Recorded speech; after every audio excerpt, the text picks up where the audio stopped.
So I would spend 30, 40 bucks on that. But if you looked at me and said, Julian, I'm going to need $600 for that, I'm going to say, I'm going to need to fucking steal your wife.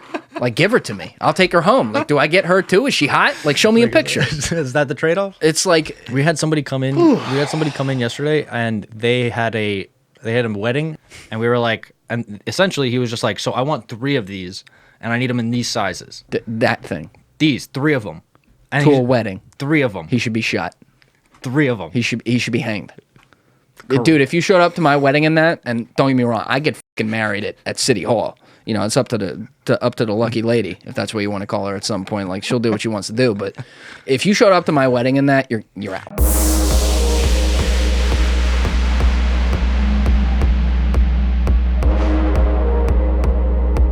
What's cooking, everybody? I am joined in the bunker today by my friend Nick Kifyak. Nick is the founder and owner of KITH, which is a play on his last name, yes, but stands for Keep It Fresh. And what KITH is, not KITH, KITH, K-I-F. What KITH is an e-commerce platform for high-end sneakers that has now also expanded into a full-blown retail outlet. So Nick recently opened up a 4,000 square foot bougie-ass space up in the shops at Riverside. And for all my New York City listeners out there and my North Jersey people, you may be familiar with that. And if you are, you know that the shops at Riverside is the kind of place that they don't let people like me in places like that, put it that way. So Nick's doing okay. And all jokes aside, he is unbelievably knowledgeable, not just on sneakers and streetwear, which he sells, but also on culture. So I hit him up wanting to talk all about sneakers because I'm genuinely curious about it. I'm not the guy that's sitting there on StockX and buying the latest Yeezys or trading in the Jordan 1s or whatever the hell they call them. But it is so interesting to me how there is such a marketplace for it. And I like sneakers, you know, like I think they're a very cool fashion statement. So I was curious and I said, Nick, let's talk about it. What do you think? And he said, absolutely. So this was a really informative conversation for me. And also, not for nothing, I was entertained the whole time. So I hope you guys are too. Now, if you haven't used the link in my description, along with the code TRENDIFIER at checkout, to purchase either the 8 Sleep Pod Pro mattress or the 8 Sleep Pod Pro cover, you may want to consider it.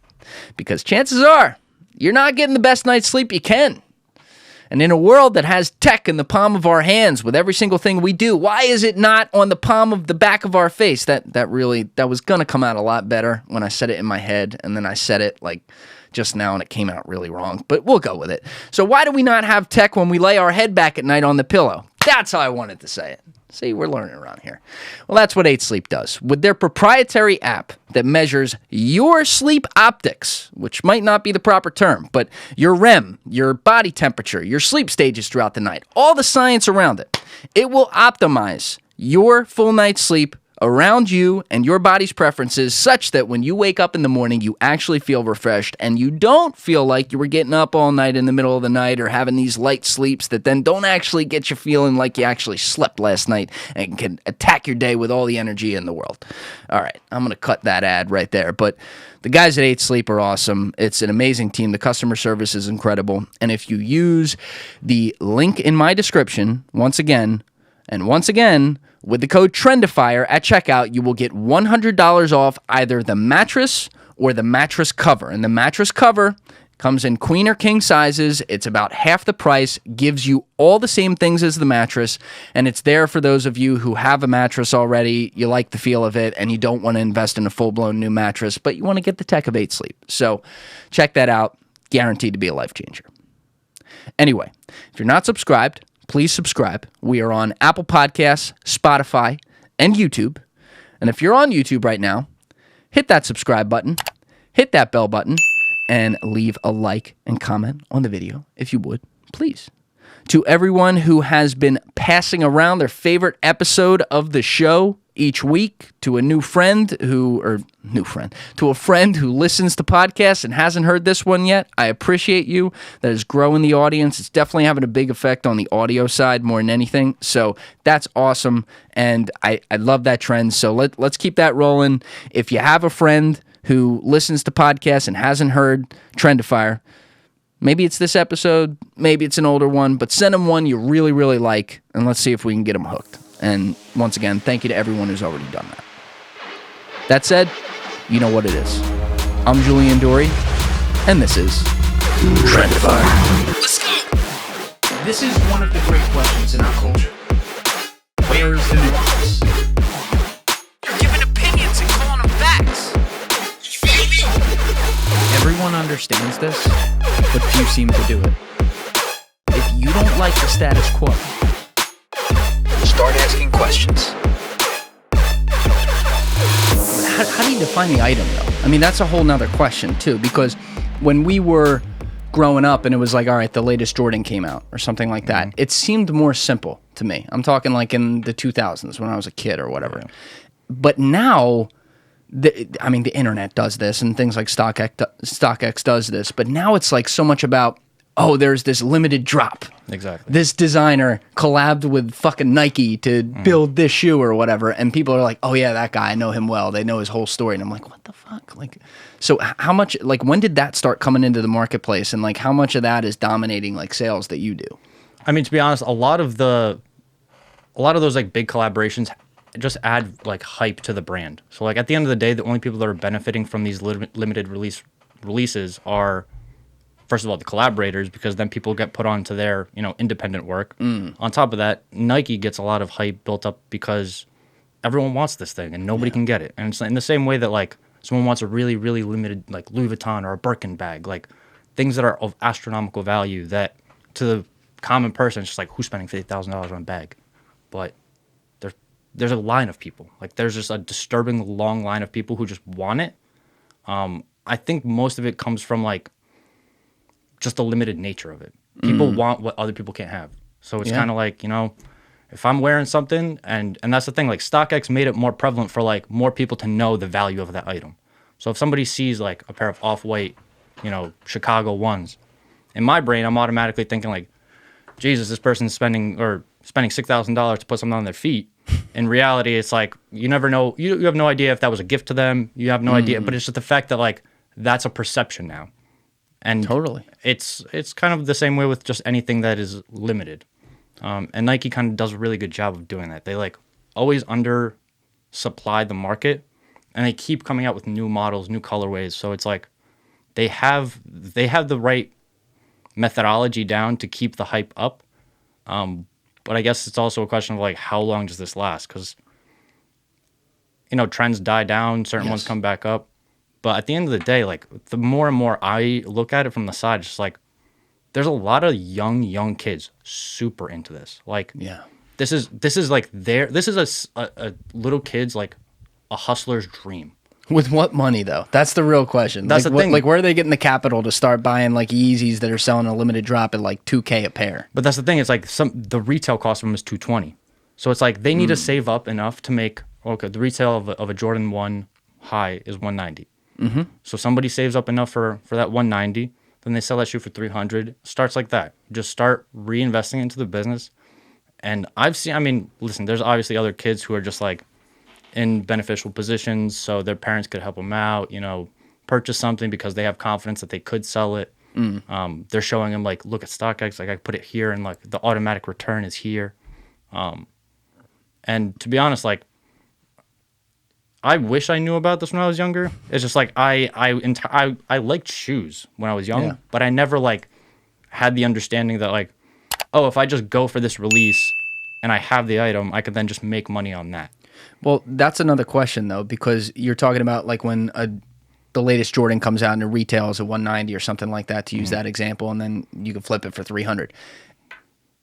With stocks, which is what I base like my knowledge of how to put this market together off of, when a stock IPOs, it doesn't mean that place isn't going to go out of business, or it doesn't mean that if it comes out at $30 a share, it's not going to be down at 15 in 2 weeks. True. When these shoes drop, it seems like a lot of the market's like, oh yeah, you just buy it, it's going to be up. Is that more prevalent because once they drop, they're not made anymore, so it's automatically going to add like collector value? I mean, they do like limited restocks of certain shoes. So like you'll see in stock, like on StockX, whenever like a major restock happens, the price will dip. So like a good example of this was the Yeezy Breads, the black Yeezys with the red letters on the side. They were made super popular, and they came out initially in 2017, $220. I think they started restocking for like $400 or $500.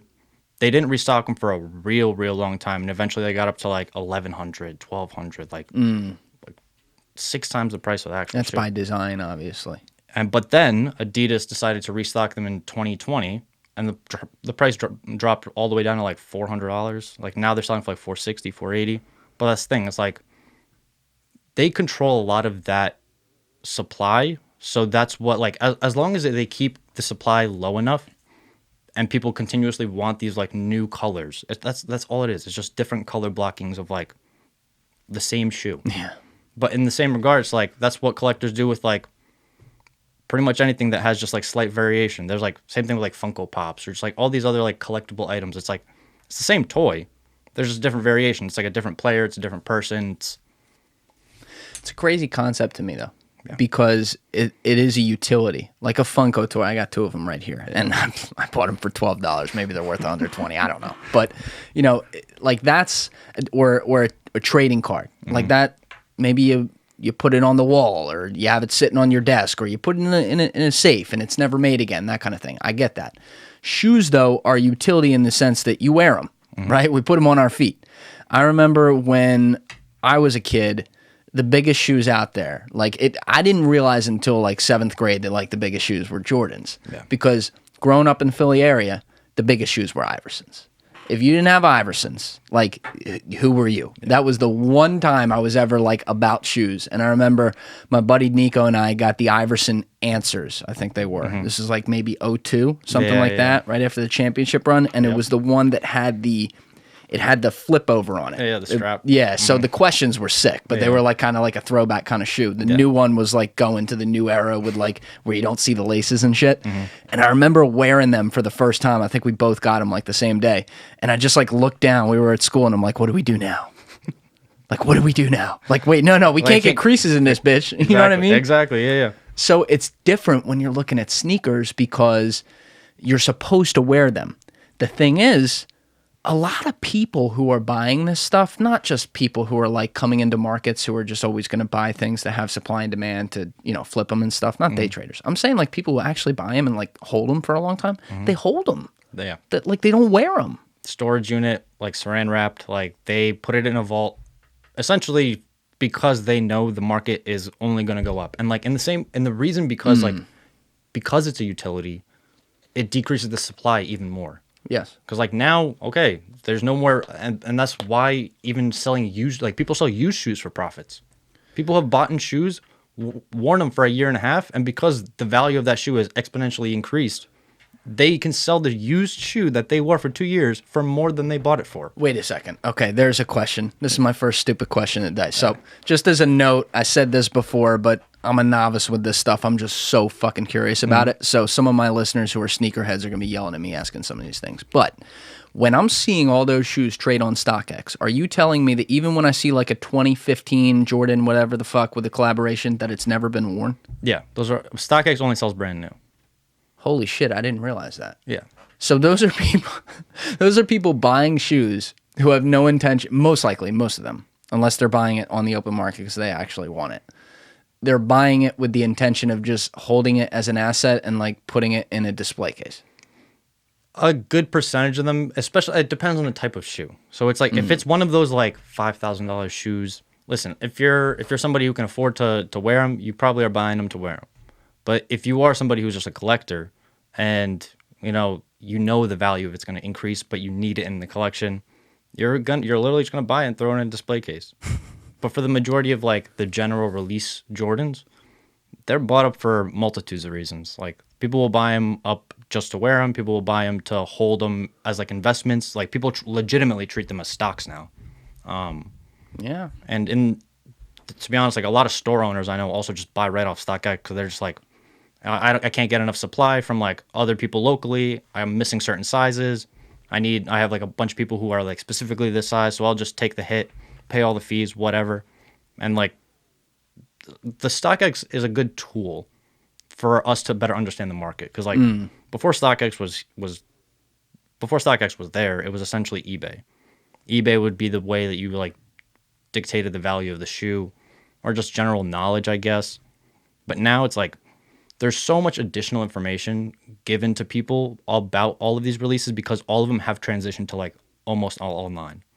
Or like at least the information has all been transferred to online. And how much of the percentage is going through StockX, roughly? That's putting you on the spot. I can Google that, but... Yeah, I mean... Is it more than half? Nah.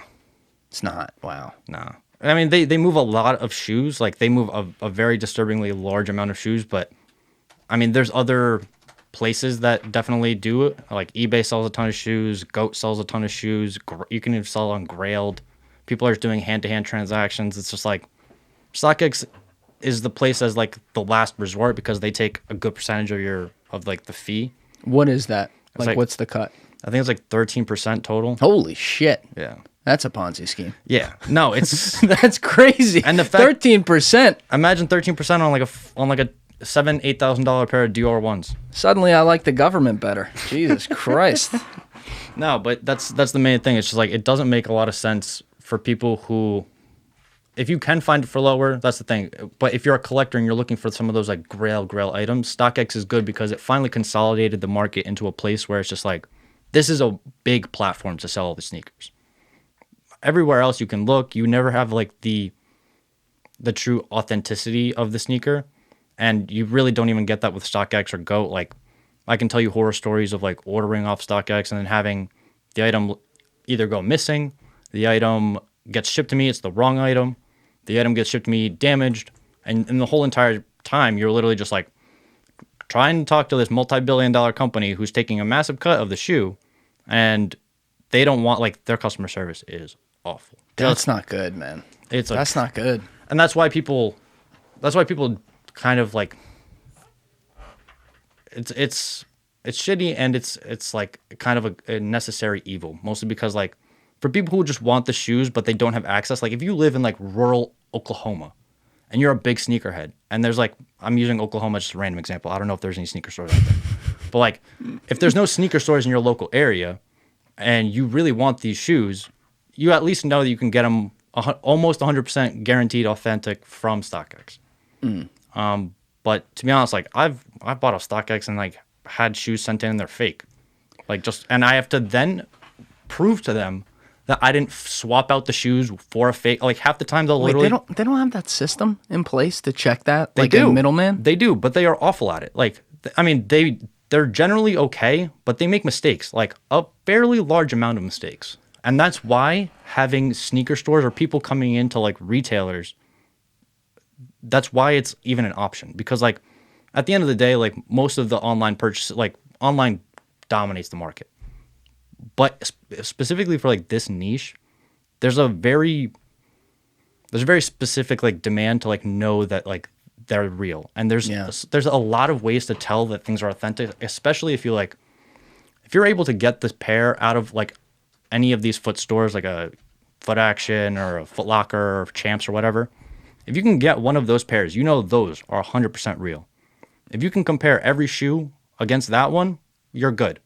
And you would think StockX would be able to do that too. Every shoe, though. There's all different kinds of shoes. Well, that's the thing. You have to get every release. Oh, exactly. Okay, yeah. That's an important little my bad. side note there. But yeah, I got you. That's, I don't understand at all in the modern day that excuse, like, or not excuse, like that whole, oh, you know what, our customer service isn't that great, which they probably don't say. They probably don't admit it to themselves. But just need to Google it. Yeah, I mean, I will. I'll look into some stories on that because I'm sure there's some doozies on there. People buying, $20,000 shoes and it's like the wrong one. There's Instagram pages like specifically dedicated to like exposing like cases. You got to send me that after the works. Oh, it's hilarious, but also like painful. Like Yeah. We just there's a big reseller who's out of Connecticut, and he just shipped out a pair of off-white Chicagos. They sold for, I think, $5,700 payout. One shoe, almost $6,000. Yeah. He sends it to them. It's it's en route to them, and it's en route for like 2 weeks. And then they eventually tell him like, "Hey, you sent us an empty box. There's nothing in there." And now he's literally trying, like, he obviously took video of him shipping it out because this is a very, very high value item.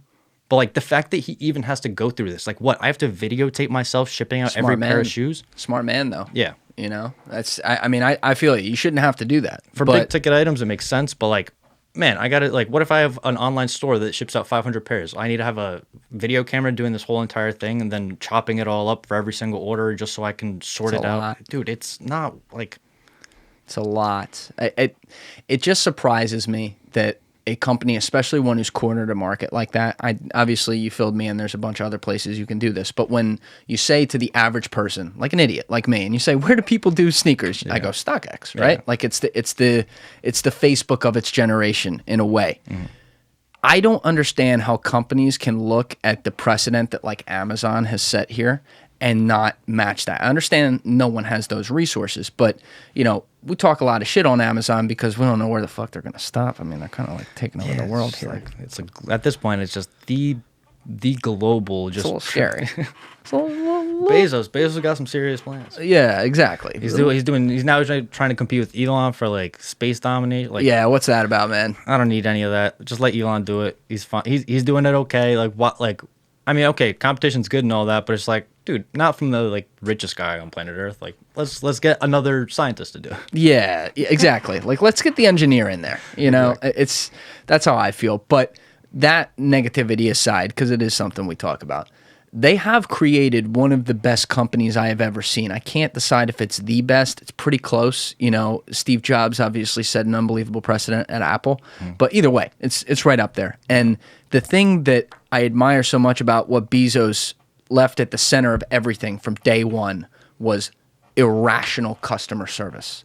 Like, and it wasn't even just as simple as the customer's always right. It was like, how are we gonna, like, let's cut out time, let's give convenience, let's get perfection. And it's affected the workers too. Because like, have you ever looked into like some of the restrictions those people have? I've heard recently on like certain other podcasts where it's just like they're talking about like what some of these warehouse workers have to go through, and it's like, oh, were you listening to Crystal and Sager on Road? Oh my god, I just listened. It was incredible. They're talking about shitting in a bag. Shitting in a bag. Like, it takes them 5 minutes to get across the warehouse, and they have like a 10-minute break, so like they have no time at all. Like, I mean, it's surprising that it took this long for some like crazy shit to pop out. Because, like, listen, agreed. The amount of stuff that they move and the fact that they could ship it to you the next day is ridiculous. It is. In terms of like just a general concept.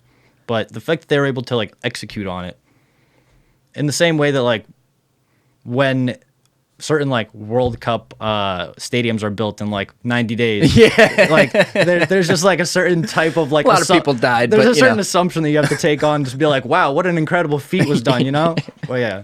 That's a good one. I just, on the side note here, I was surprised that hasn't been talked about more. I was very happy to hear Crystal bring that up because you see these stories, they are online, but they kind of get like, you know, poo-poo to the side. But all that aside, their worker treatment aside, if you have a problem with Amazon, oh, bro, like, you are set. They will get you. All you have to do is go through the first thing where they make you say, like, are you sure you want to talk to a rep? You say yes. Boom, you're on right away. Refund, here's a label, send it back, no questions asked. Incredible, man. And then they'll even follow up after after you return an item that was like damaged or something. They'll be like, hey, it was, glad you got the new one. How's that making out? And it's like, that's the standard everyone has because we all use Amazon. And then I hear stories like this and it's like, I'm talking about items that could be $20 on Amazon that they do that with.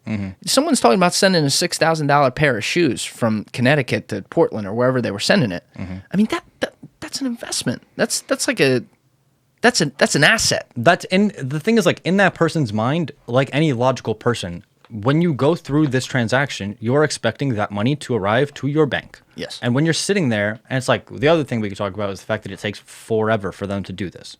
They have, I mean, they're working on like building up distribution centers throughout the US and Europe to make it like better. But it's still like, you place an order, it could arrive in like 4 days, but it also could arrive in like 4 weeks. Like the time span for a certain item to arrive varies all the time. And that also matters if you're someone who's like moving on price action too. Yeah. Like let's say I've been eyeing up a pair and it gets to my price. Let's say 2,000 was kind of my strike point, my limit order, right?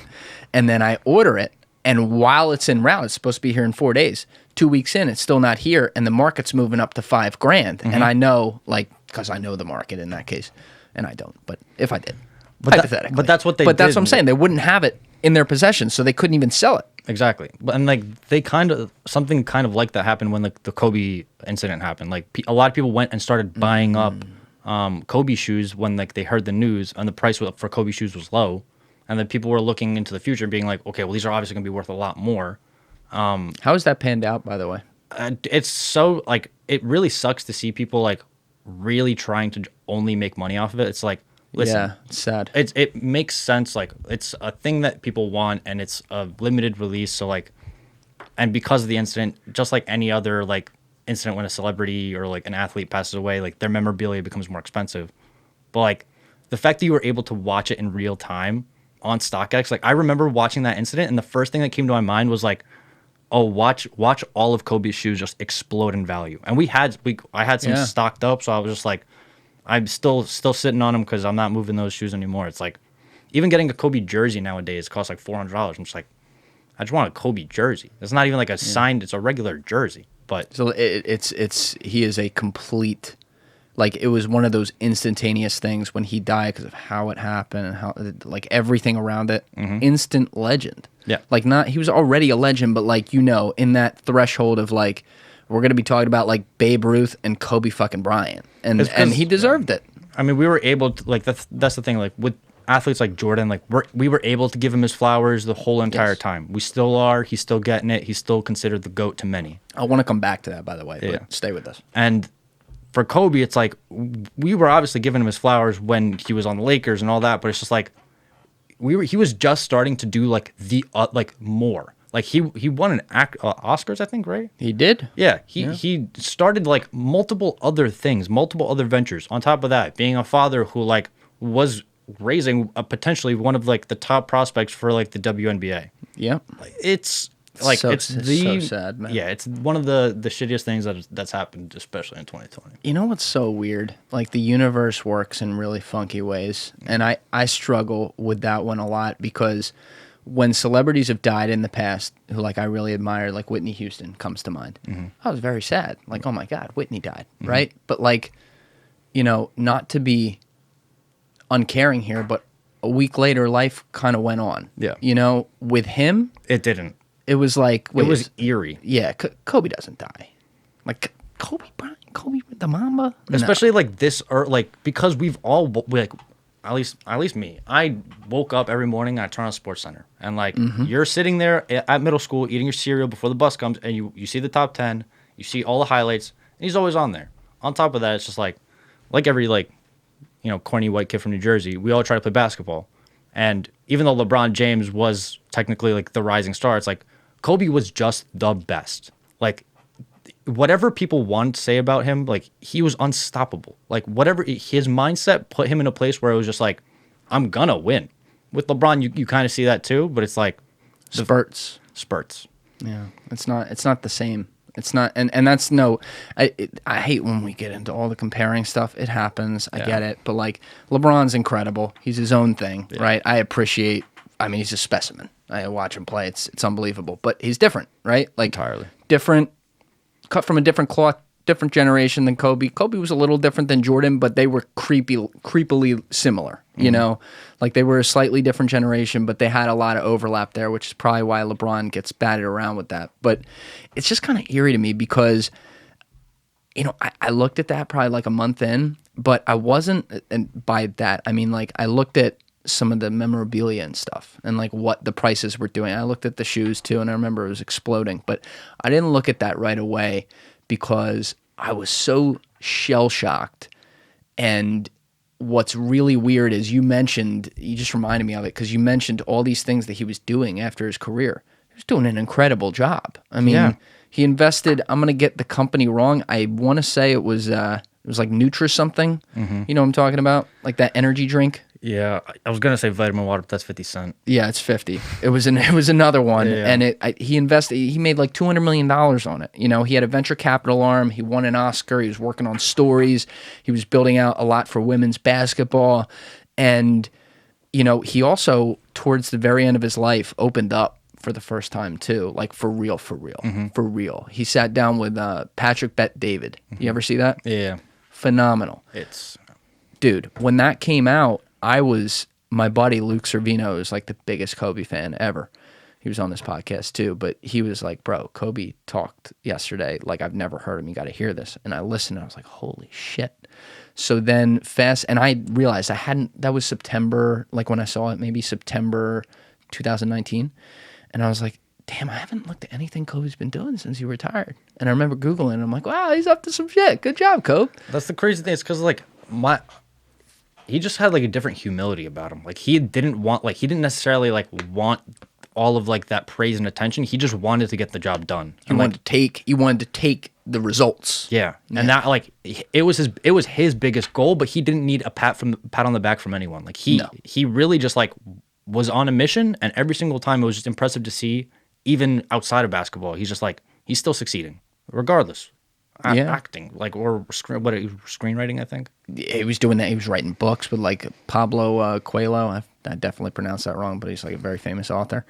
You know, he was doing all these things, and that interview was so amazing because he took you inside his mindset for real. And it's weird because January 2020. I found on YouTube, like sometimes for like 2-3 weeks in the gym, I'll go through a little phase where I will just listen to like good music with like people speaking shit at me in the back. You know what I mean? Like whether it's like Eric the hip hop preacher, exactly, or motivational. Yes. So some guy made, I think like an 11.5-minute video from that interview, and I was listening to, dude, when he died. I was listening to it working out when I got the text, and I was just like, bro, what the fuck? The weirdest thing is, like, I remember that event as vividly as I remember, like, 9/11. And, like, 9/11, I was still super, super young, but I remember when they rolled in the TV and we watched it, and I got, like, excused from school, my parents, like, how they reacted. In the same way, like, I was in Hoboken hanging out with my friends, and one of my friends, we were just, like, chilling. It was like a regular day. It was around noon. I think one of my buddies was like, yo, did Kobe die? Yeah. And I was like, no. And then I immediately started Googling it, and I started seeing like TMZ reports. I was like, that's bullshit. Like that's nothing. Because TMZ was the first one who broke it. Yeah, they did. And then you're sitting there, you're like, nah, there's no way. And then more people start texting you, and they're like, yo, did Kobe die? And then you're literally like, you start getting more and more worried. And then you start turning on the news and starting to show on the news. And then the longer and longer it happened, I was just like, it literally just like, you got like the goosebumps. I was literally just like, how? Why? And then just like searching for answers. There was like one point where they thought it was his whole family or something. You remember that? Yeah. That was for like 10 minutes. And I'm like, I mean, his daughter being on there, as it turned out, was tragic as hell. But it was like, oh no, it was all of them except family, except Vanessa. And I was like, no, we can't. No, yeah. We can't deal with that. And even the fact that it was like that many people, I remember still like looking up to try to find like the confirmation of like the helicopter overview, because they had like the Doppler of like where it went offline. I was like, okay, so that's as real as it gets. If they're showing you Doppler footage, like it was, I remember it was like foggy day, so they weren't showing you like the scene of the crash, but the fact that it was that like etched into my mind. I still remember it, and it's fairly recent, but it's just like not a lot of other things in my life had that much impact. Where it's just like, and then again, like I played baseball my whole life. I'm not even like a basketball player, but like Kobe himself, was something more than basketball. He was just like that same type of like mentality of just like whatever you want, go get it. And as much as you hear that from other people, it's like he's the one who preached it. He preached it and he practiced it. He did it. And you heard all the stories of like other athletes in the gym with him, and they're like sitting there taking up shots, and they're spending like 2 hours in there, and Kobe was in there the whole entire time, and he kept working until that person left, just so they'd know you didn't outwork me. He was a maniac, man. Yeah. He was a maniac. Yeah. And there's so much of a legacy there for people to follow. And it's still something that when I think about it, like he'll pop up on some picture for something, and I have to like take a second to be like, oh yeah, he's not here anymore, you know? And it's a wild thing to me, but it doesn't surprise me, sadly, that when that happened immediately, like merchandise and obviously on your focus, shoes started moving. But what does, like when I step back from not being surprised, it's still because it was so shocking and it was him and fucking everyone's some sort of fan of his. Yeah. It's like, who the fuck was on there trading the shoe? You know what I mean? Yeah. Like, how's that even? You're a sneakerhead to the core. Your first thought wasn't, oh, I'm gonna go on StockX and buy the shoes. I'm not gonna go buy up Kobe shoes. Yeah, it's morbid. It's like fucked up. But I knew immediately that it was gonna happen. But the fact that I was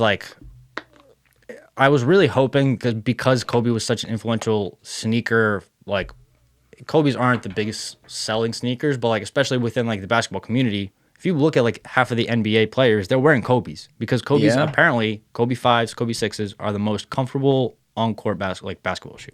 Well, actually, that's an important question too, because I think about this like that guy, PJ Tucker. I think he's like the biggest sneakerhead in the league. You want to hear something real funny? Let's hear. He DM'd me yesterday. No, he didn't. That's serious. Come on, I'll show you it after. Yeah. That's fucking awesome. Yeah. He's like, how many shoes does he own? He's at thousands. Yeah. He's got like a warehouse of them or some shit. He has multiple houses full of them. He has a specific guy on the team who carries his bag of like just shoes. It's like I think for away games he takes like close to 100 pairs. He's apparently changed the maximum amount of times he's changed his shoes during game was 6 different times. Wait. All right, hold on. There's a lot to unpack here. Yeah. Guy carries around 100 pairs of them at a time, whoever this body man is. And not just like whatever shoes. It's no. Crazy They're shit. Nice. Yeah, they're nice. Shit. Number one, that means he does wear a lot of these, so they're used. Meaning he wears all of them. Pretty much all. So he's not looking to sell any of them. No. Oh, he doesn't sell anything. No, he just collects them. He's a monster. What the fuck, dude? This is a lot of money. Like, he's got houses full of them. He wore Yeezy Red Octobers that like brand new. They sell for like $15,000-$20,000. Like he wore them during a basketball game. No, he did. Whatever. Because that was my next question. The NBA is the best of all the leagues with like letting their players, you know, put some swag. You know what I mean? Like I'd love that they do that. But there's still like some standards. So when I see a lot of these players wearing shoes who I know are like sneakerheads off the floor, the shoes look great. But I can tell it's like, all right, that's not a $10,000 pair. Yeah.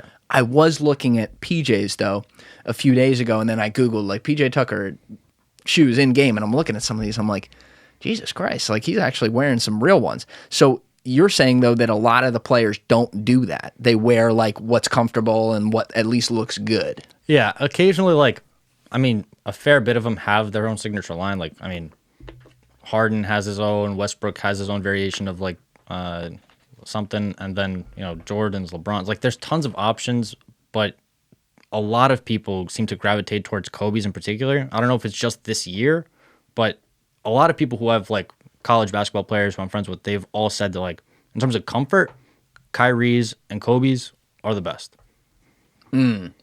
Well, like Harden though, for example, because he, if I'm remembering correctly, I might not be. Isn't he signed with like a Chinese brand?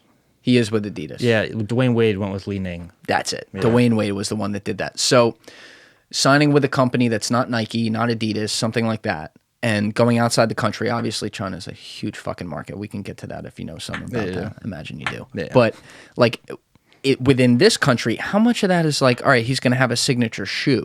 Like, Li-Ning doesn't exist here. Yeah. So like, is that just purely like, you know, I'm just going to be Dwyane Wade in China? There's a lot of people in China who love basketball shoes. Oh yeah. And Li-Ning is dominant. It's like, the other thing that I think Dwyane Wade really prioritized was like the fact that he wanted like the most attention towards like his opinion on these shoes. So like he and that's the thing, like when you go to a massive corporation, they're like, well, this is going to cost X amount of dollars if we want to do this, or you want to make it this material, blah, blah, blah. Like they're obviously going to give you pushback unless you're somebody like LeBron. Like even being Dwyane Wade, I'm sure they're not going to make him. They might let him make like a signature shoe, but they're not going to do like multiple variations or like he has a new idea or something like that, and they like put it full into effect. With Li-Ning, I feel like he has more creative control where he could just do like whatever.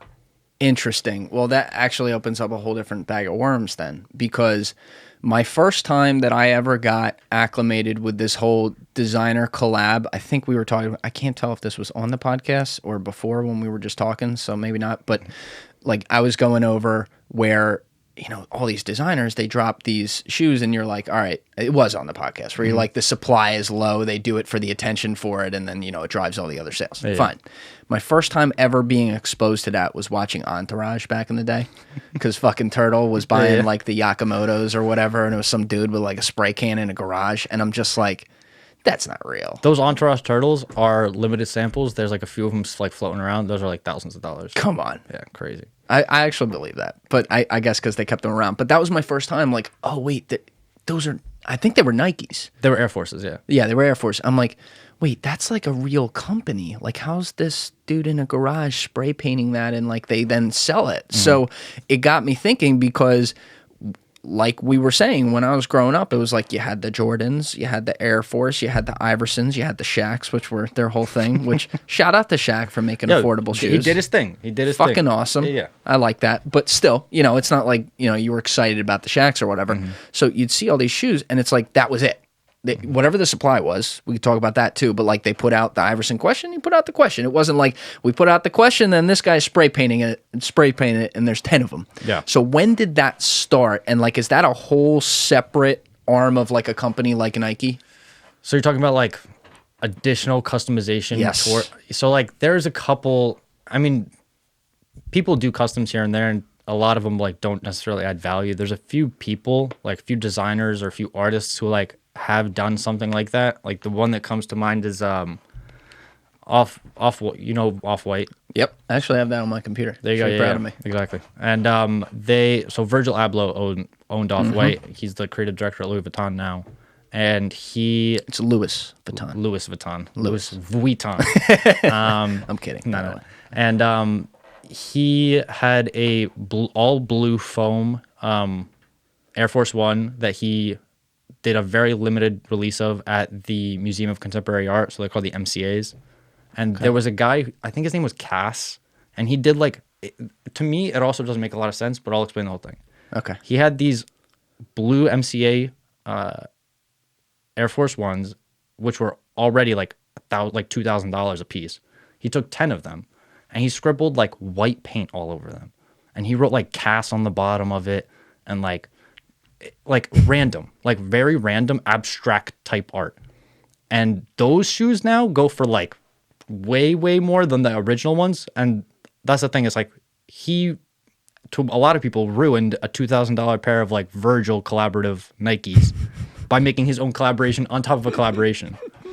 But like people seek it out, collectors, because they... What year was that? Like roughly? MCAs were maybe 2 years ago. Oh, so that wasn't that long ago. No.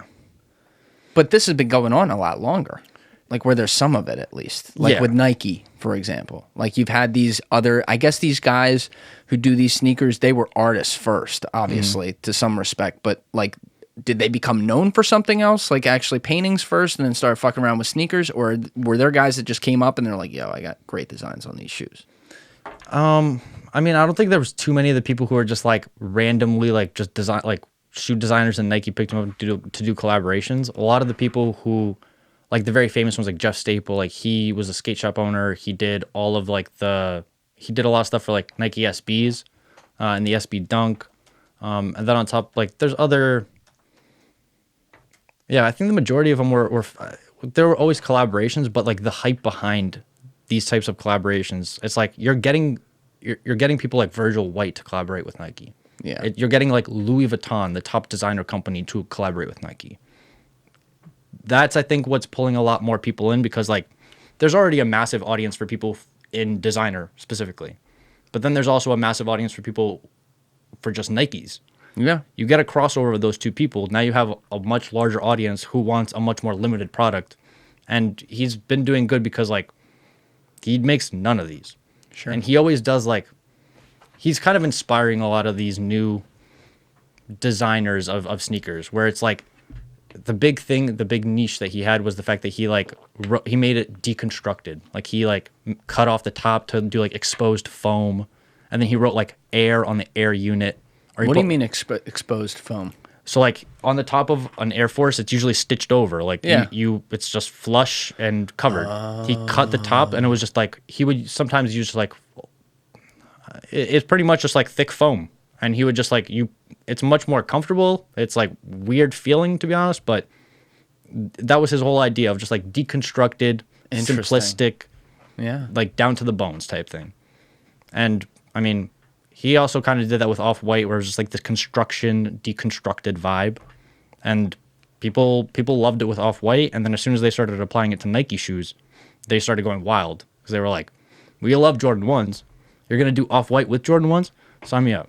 So the moral of the story is Nike lets the internet and buzz around shit dictate who they approach to just say like, oh, let's try this with this brand or whatever. I'd agree with that. Yeah, that's the thing. Like, if you have enough hype behind you, or honestly, if you just know the right people at these companies, you'll probably get you can get a shot. Like, there's new designers coming out every single. They're doing an initiative for women, so they hire Aleli May. They're doing an initiative for, like more accessible sneakers for like disabled, so they hire somebody to do the Nike Fly Ease. They're like, that's the thing. It's like, as a shoe company, you're like, how much innovation can you perform into like just footwear? A lot. That's the thing. They're always doing something new.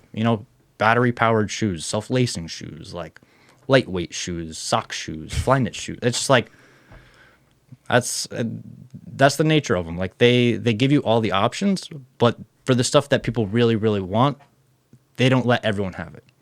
So that's what creates this like excessive demand of like, I need it. And then when people need it, they start talking about it. And when they start talking about it, the company starts getting free promotion.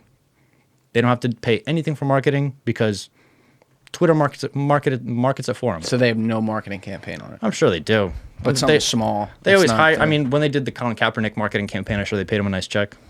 Well, and there was a lot behind that too. Yeah. It wasn't just what did they even come out with for him?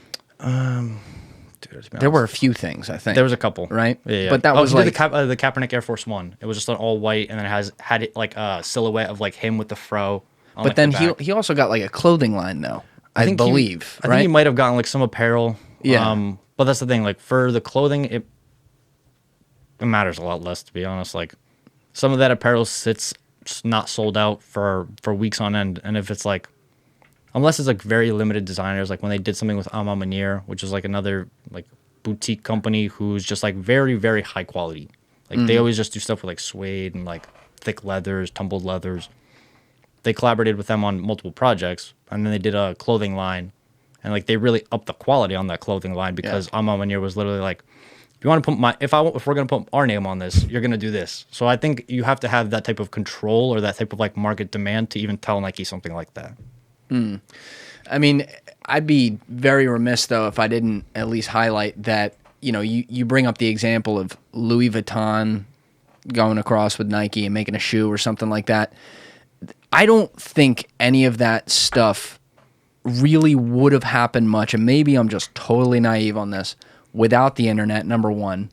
And number two, in particularly, without the massive rise as like a premium brand of the main streetwear brands. So, obviously we talk about Supreme, we talk about Off-White, there's others as well. Like some, I don't even know how to pronounce them. But, it's like, they're selling a shirt, it's $1,000, it's $10,000. And yet it's also built off of, I guess, like comfortable fits. My buddy today, I was on the phone with, he was talking about in Miami, when you see people walking around, no offense, but in this case, usually a drug dealer, and they're walking around in like fucking sweatpants and a hoodie, and you think, they're just going to the gym, but that sweatpants and a hoodie costs like $15K. Yeah. And they're wearing designer streetwear, which 15 years ago, that wasn't a thing. No. And that's why I think it has a little bit more staying power, because it's becoming the new trend of fashion. Like, instead of being like, it's becoming more presentable. Just like in general, like people are now like more accepting towards like wearing like Bread 11s to a wedding, or like Yes. it's just becoming like a mainstay for these people who are ultra passionate to like pull it off. And once other people see them pulling it off, they're kind of like, well, that's the other thing. It's like a lot of us, we just want to be comfortable. Like that's the main thing. If I don't have to put on a suit and tie, Bro, who the fuck invented a tie? Yeah. Who invented that? Somebody who wanted to hang themselves. That's what I'm saying. That's the only solution. Because like, very smart that we're getting rid. It's not that we're fully getting rid of that shit. Like, you know, I guess it still has its place in certain things, but I like what you just said. It's about comfort, and then the other thing is here that comfort also happens to look really fucking good to some people when they're doing it. And that's the thing. It's like I'm sure like the colors and the patterns and all that, it's gonna change, and certain things are gonna get super trendy and like it'll be a fad towards one direction or the other. But like right now, the biggest thing is like neutral colors, but just super comfy. It doesn't matter. Like, it needs to match with everything. It doesn't have to look super flashy. Everybody likes this, like, bummy look. And to be honest, I love it, too. It's really nice to come into work feeling comfortable the whole entire time, but people think I'm trendy. I'm like, dude, sure, yeah, I'll take it. But to be honest, in the majority of, like, my thinking, I'm like, I'm going to be on my feet for, like, 8-9 hours.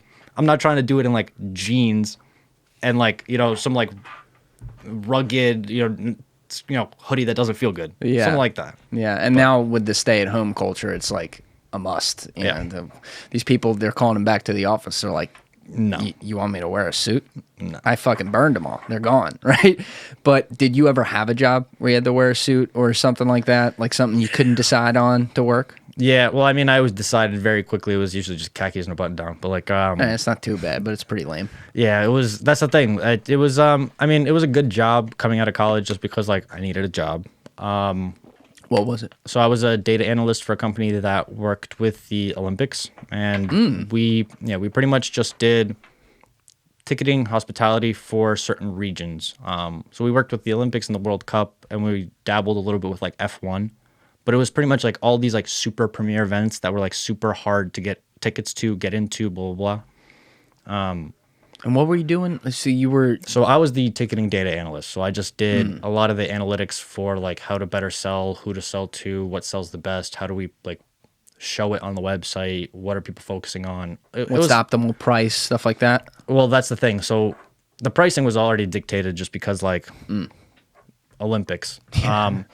But the main thing was like trying to package, you know, an experience together where people would find the value for the amount of money. So like a lot of us, we would do like hospitality on top of like transporting you in a limo, or like giving you front access to like certain events, or like letting you cut the line for certain other things, or getting into like an exclusive lounge or something like that. And we coupled that with like Olympic tickets, World Cup tickets, and then like other stuff like that. And it was very interesting just to like find out how all this worked, because like it's very not simple. It's like not elementary at all. They pretty much force companies to like bid for certain countries' access. So like if you want to sell tickets, it's pretty much like an automatic monopoly when you get the bid for the country. So like we were in charge of the United States, Australia, Norway, Sweden, Greece, a couple other small countries. So a random crew?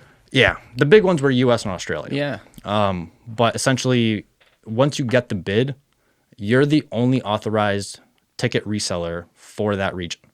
I thought you were just on the data. That's where you confused me a little bit. You were doing the data side, but you were also, your company was on the reselling side as well? So that was the whole business. The whole business was getting the tickets from the IOC. Oh, I got you now. Yeah. Okay, I follow. But you were the data analyst at that company. Yes. Got it. So, and then what was that part you explained? I just want to understand. You were saying once you have the ability to set the bid, you monopolize the market because you're the only one that is actually authorized to sell those tickets? Yeah, so you pretty much place a bid to become the ATR. The ATR is the authorized ticket reseller for that location. And the whole process is fairly like, it's publicized, but it's also like sketchy. If you have a lot of interest in like Olympics and stuff like that, there's a really good book called Circus Maximus. I forgot the author, but it shows you a lot about like the backdoor stuff that happens when you are able to monopolize. Like once you become the ATR, essentially, if you need Olympic tickets and you live in the US, the only person you're buying them from is that company.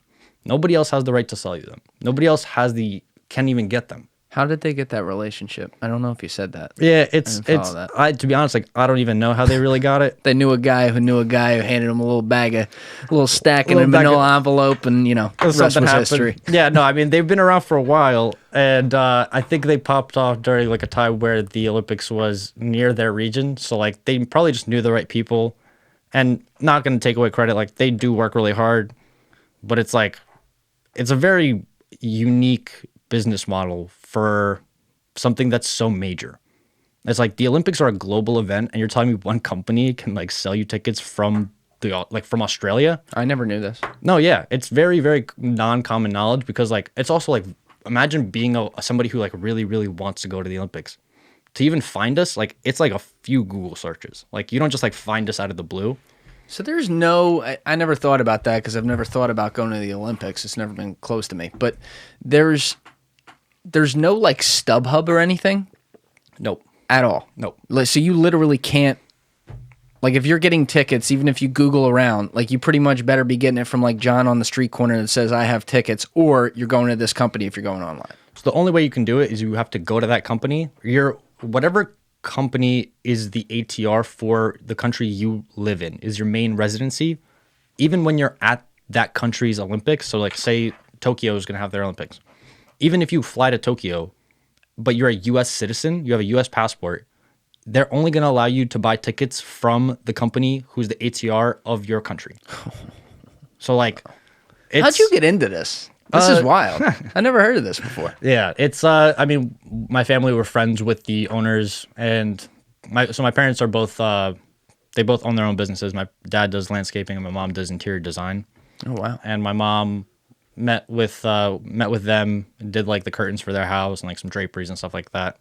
And I interned there when I was like, I think it was in between summers at one of my years at college.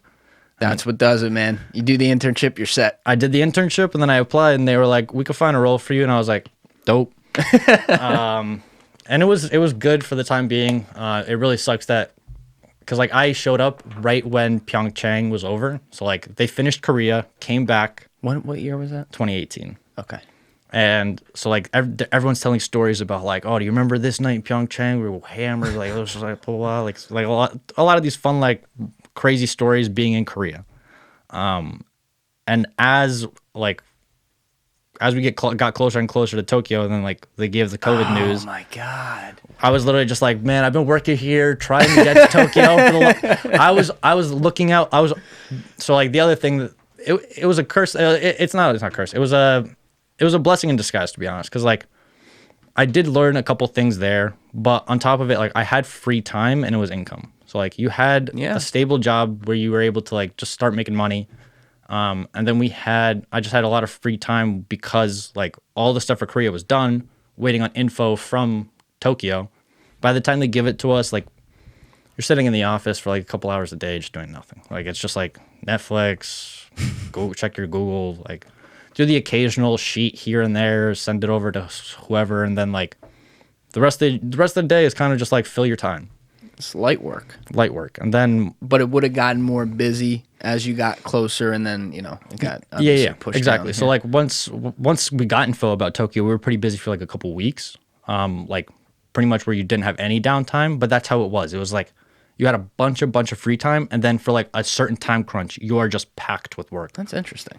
And then you finish that work, and then you're like, okay, now we're waiting for new info, or like we're waiting for customer orders, or then we're waiting for like more data to come in for like any analytics. Was this in New York? Jersey.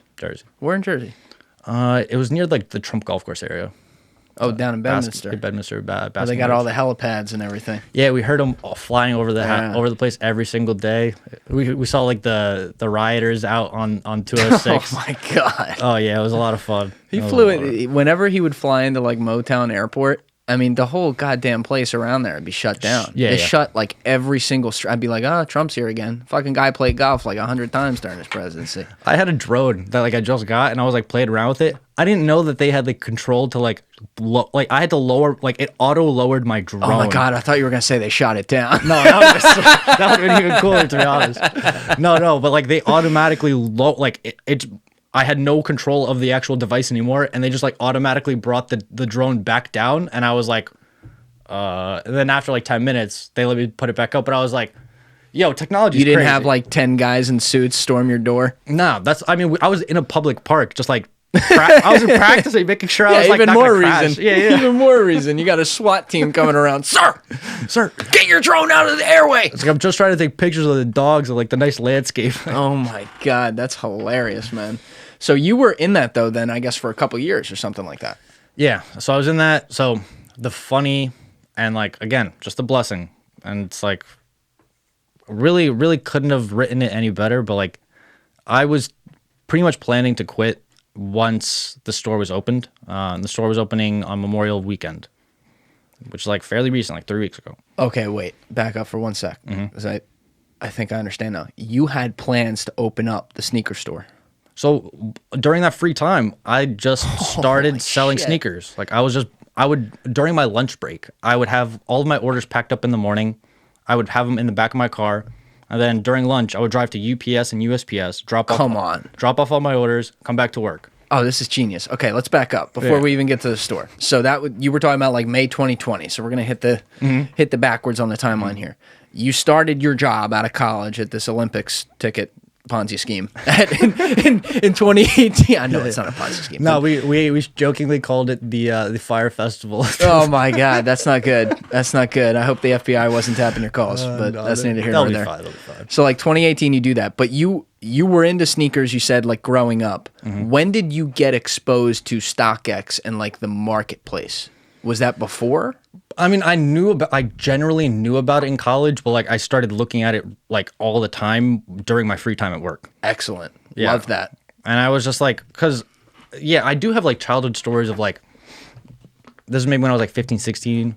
We went to Florida and they were releasing LeBron 9 free gums. And I knew nothing about shoes at this point. Like I had a pair of LeBron 3s that I like loved. I remember when you took a picture of them, like certain parts of it would reflect. And I just thought it was like the coolest thing. I was just like, I have reflective shoes. Like, I was just like, it's my first pair of like dope shoes. And then we went to like a Champs at like a really nice mall in like the Florida area. And one of the employees was just like, yo, we just got these. And he approached me like real quiet because I was just looking at like a bunch of stuff. And He was going to take you to get some blow in the back. That's what was really happening. It's like, yo, let me show you what I actually got. But he pretty much showed us like, yo, we got these in today. If I was you, I'd buy 2 of them. And I was just like, why? I was like, why the hell would I buy 2 of them? I was like, I don't need 2. And he was just like, buy one and put one away. I promise you, you're not gonna be upset. And I was just like, and my dad overheard it. He was like, what? Like, why are you trying to convince us to buy 2 shoes? Yeah, fuck that. He's just like, your dad's going, this is bullshit. Yeah, this is bullshit. But the whole entire time, he's like really selling us the idea. Like, I'm telling you, like, these are limited release LeBrons. I mean, listen, I don't have to sell you them, but like, I'm telling you, you should buy 2. And then my dad was like, all right, he'll take 1 and I'll take 1. So we ended up buying 2. I still have that second pair. I think that shoe was going for like $500-$600. Didn't go up that significantly because it's just like a whatever LeBron. But still, like the fact that a whatever LeBron is now doubled its price has been a long time. So that got you thinking. So like that happened way back. And I still had like this passion for like opening up something. Because like as much as the job that I had was great, it really irked me that like there was just certain people in the company that were incompetent, and when you deal with incompetence too frequently, at least in my perspective, when you deal with it too frequently, it becomes a burden. Like it literally becomes harder to go to work because you know that like you're trying to bring up a good point, you're trying to bring out like give some value to the actual like discussion at hand, and instead like the opinion doesn't matter. It'll eventually get decided elsewhere. Doesn't really matter what you thought. Doesn't matter if you had something that would like help save money, help like expedite a process, whatever. You think that's a generational thing? Nah, I think people in general, and this is like it's too simple of a way, but it's like people in general are pretty people are gonna get pissed. People are pretty dumb. Like there's a lot of dumb people in the world, and it's like when you have to explain stuff that's super simple to somebody who's like 3 times your age, it becomes like a nuisance to you. You're literally like, how do I continuously try to like be calm about this? How do I continuously try to be like professional while explaining something so elementary to you, where it's just like, how much longer can I tolerate this? So I think there's 2 layers to that, because I agree and disagree. Where I disagree is I would amend that, and I would say it's not as many of them are dumb, though there are some who are. Let's be honest. Like, it's just the law of averages. There's some people who are fucking dumb. Yeah. But especially if you're talking generationally and you're talking about anything to do with technology or like simple shit to you and me, there's a level to which a lot of people have resigned themselves, even if they didn't realize it, for years, that like, this isn't my generation. I don't understand it. So they don't care. But I feel like that's a dumb perspective. Oh, it's very dumb. But they don't, my point is, they don't actively wake up in the morning and say, fuck every single thing new that's happening. But they do subconsciously, and they don't really think about it. So I agree. It comes across as dumb, but what kills me is when I do see people who are intelligent, who have they just don't give a shit, you know, and they're like, no, we used to do it. It used to be done a better way. Like, when people say that to me, I mean, because I worked in a corporate job too, if you can believe it or not, but I wore the fucking suit every day, not even the khakis and polo. But, you know, I worked with some great people. There were certainly some people, like some of the people on my team, exactly, like they knew their shit inside and out, and they didn't have to know like new tech trends and stuff because it wasn't applicable at a bank. But there were a lot of people who, within like the tools we used at a bank, were just like, yo, fuck that or whatever. And I'm like, this is such a simple concept. You know what I mean? And it makes things easier. And yet they weren't dumb. They just didn't give a fuck about it. And that always bothered me. And I think in our generation, because we grew up with tech especially, and learning how to make things not just like work hard, but how do we get convenience too? Like you're a prime example with your job. You knew when you were on, you knew when you were off, but you were never off because you're like, that's time. That's time I won. And you obviously hit the fucking jackpot here using it smart, right? Like older generations don't think like that. You know, it's like a simulation to them. It's like you go to work, you do your 9 to 5, you do the job, it gets done a certain way, it'll never change, and that's it.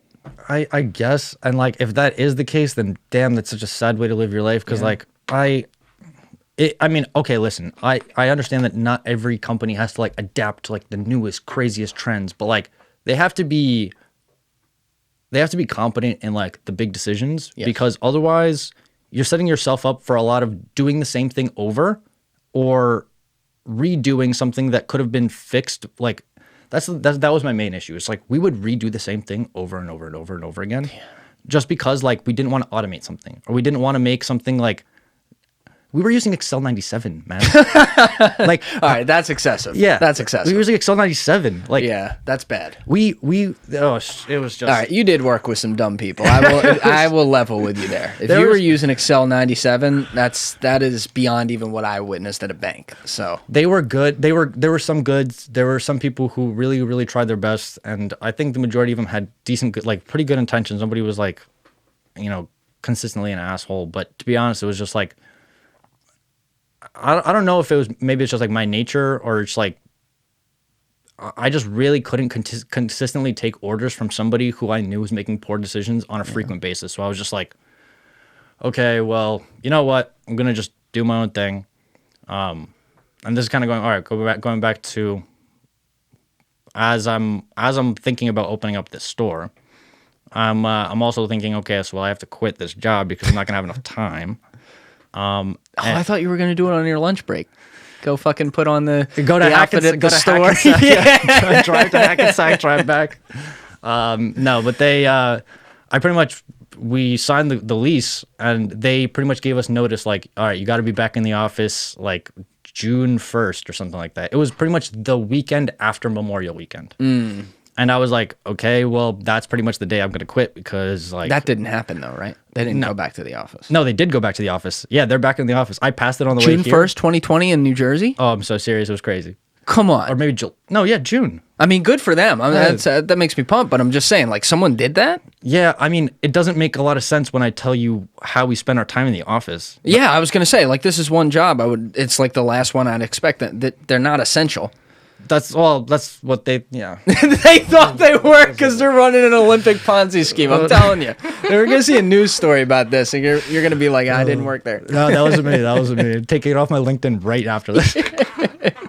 All right, so you wanted to. The lease was starting June 2nd, so you were gonna quit like before Memorial Day. Yeah, so I was pretty much gonna quit on the day they were returning back to the office, just because I was like, okay, well, let me get some time to like to make sure that everything's solidified for a certain date, because like if I do have time to like go into the office, I was just kind of gauging how quickly we were gonna be able to like open up. Yeah, that's a I mean, you got a full blown. How much square feet do you have there? So the whole unit is like 4,000 something square feet, but the floor space is like 3. Dude, that's a house. Yeah, it's humongous. This is not like I love the places like some of the really good. I forget the names of the store, but like the one in the Short Hills Mall, the sunglasses store, where I got my Versace's. Shout out to them. But like you walk in there and it's big. Like it has all the sunglasses on the wall and everything, but it's not like it's. I don't know, 600 square feet, something like that. You're talking about 3,000. That's like some KITH shit. Yeah, from a mall, it's absurdly large. I mean, it kind of comes with the mall we're in, because like majority of the stores there are massive. It's like, I think the Tiffany space there is like 8,000 something square feet. Like they're monstrous places. I'd believe that for Tiffany's, but still, that's a lot. That's the other thing is like they create that environment of just like a lot of open space, because like their neighbor right next to them is GSP, where it's like there's a lot more traffic, but it's people on top of each other, smaller stores, more stores, but like you don't get the same echelon of brands. And to be clear, because we were just sitting down and there was like I noticed this right at the beginning. I didn't say anything. There was a noise in the background the second we sat down. So I'm probably going to pick this up like 2 minutes into when we were talking. And I think the first 90 seconds you mentioned you had a store. So I just want to cover that again for people who are like, what the fuck store?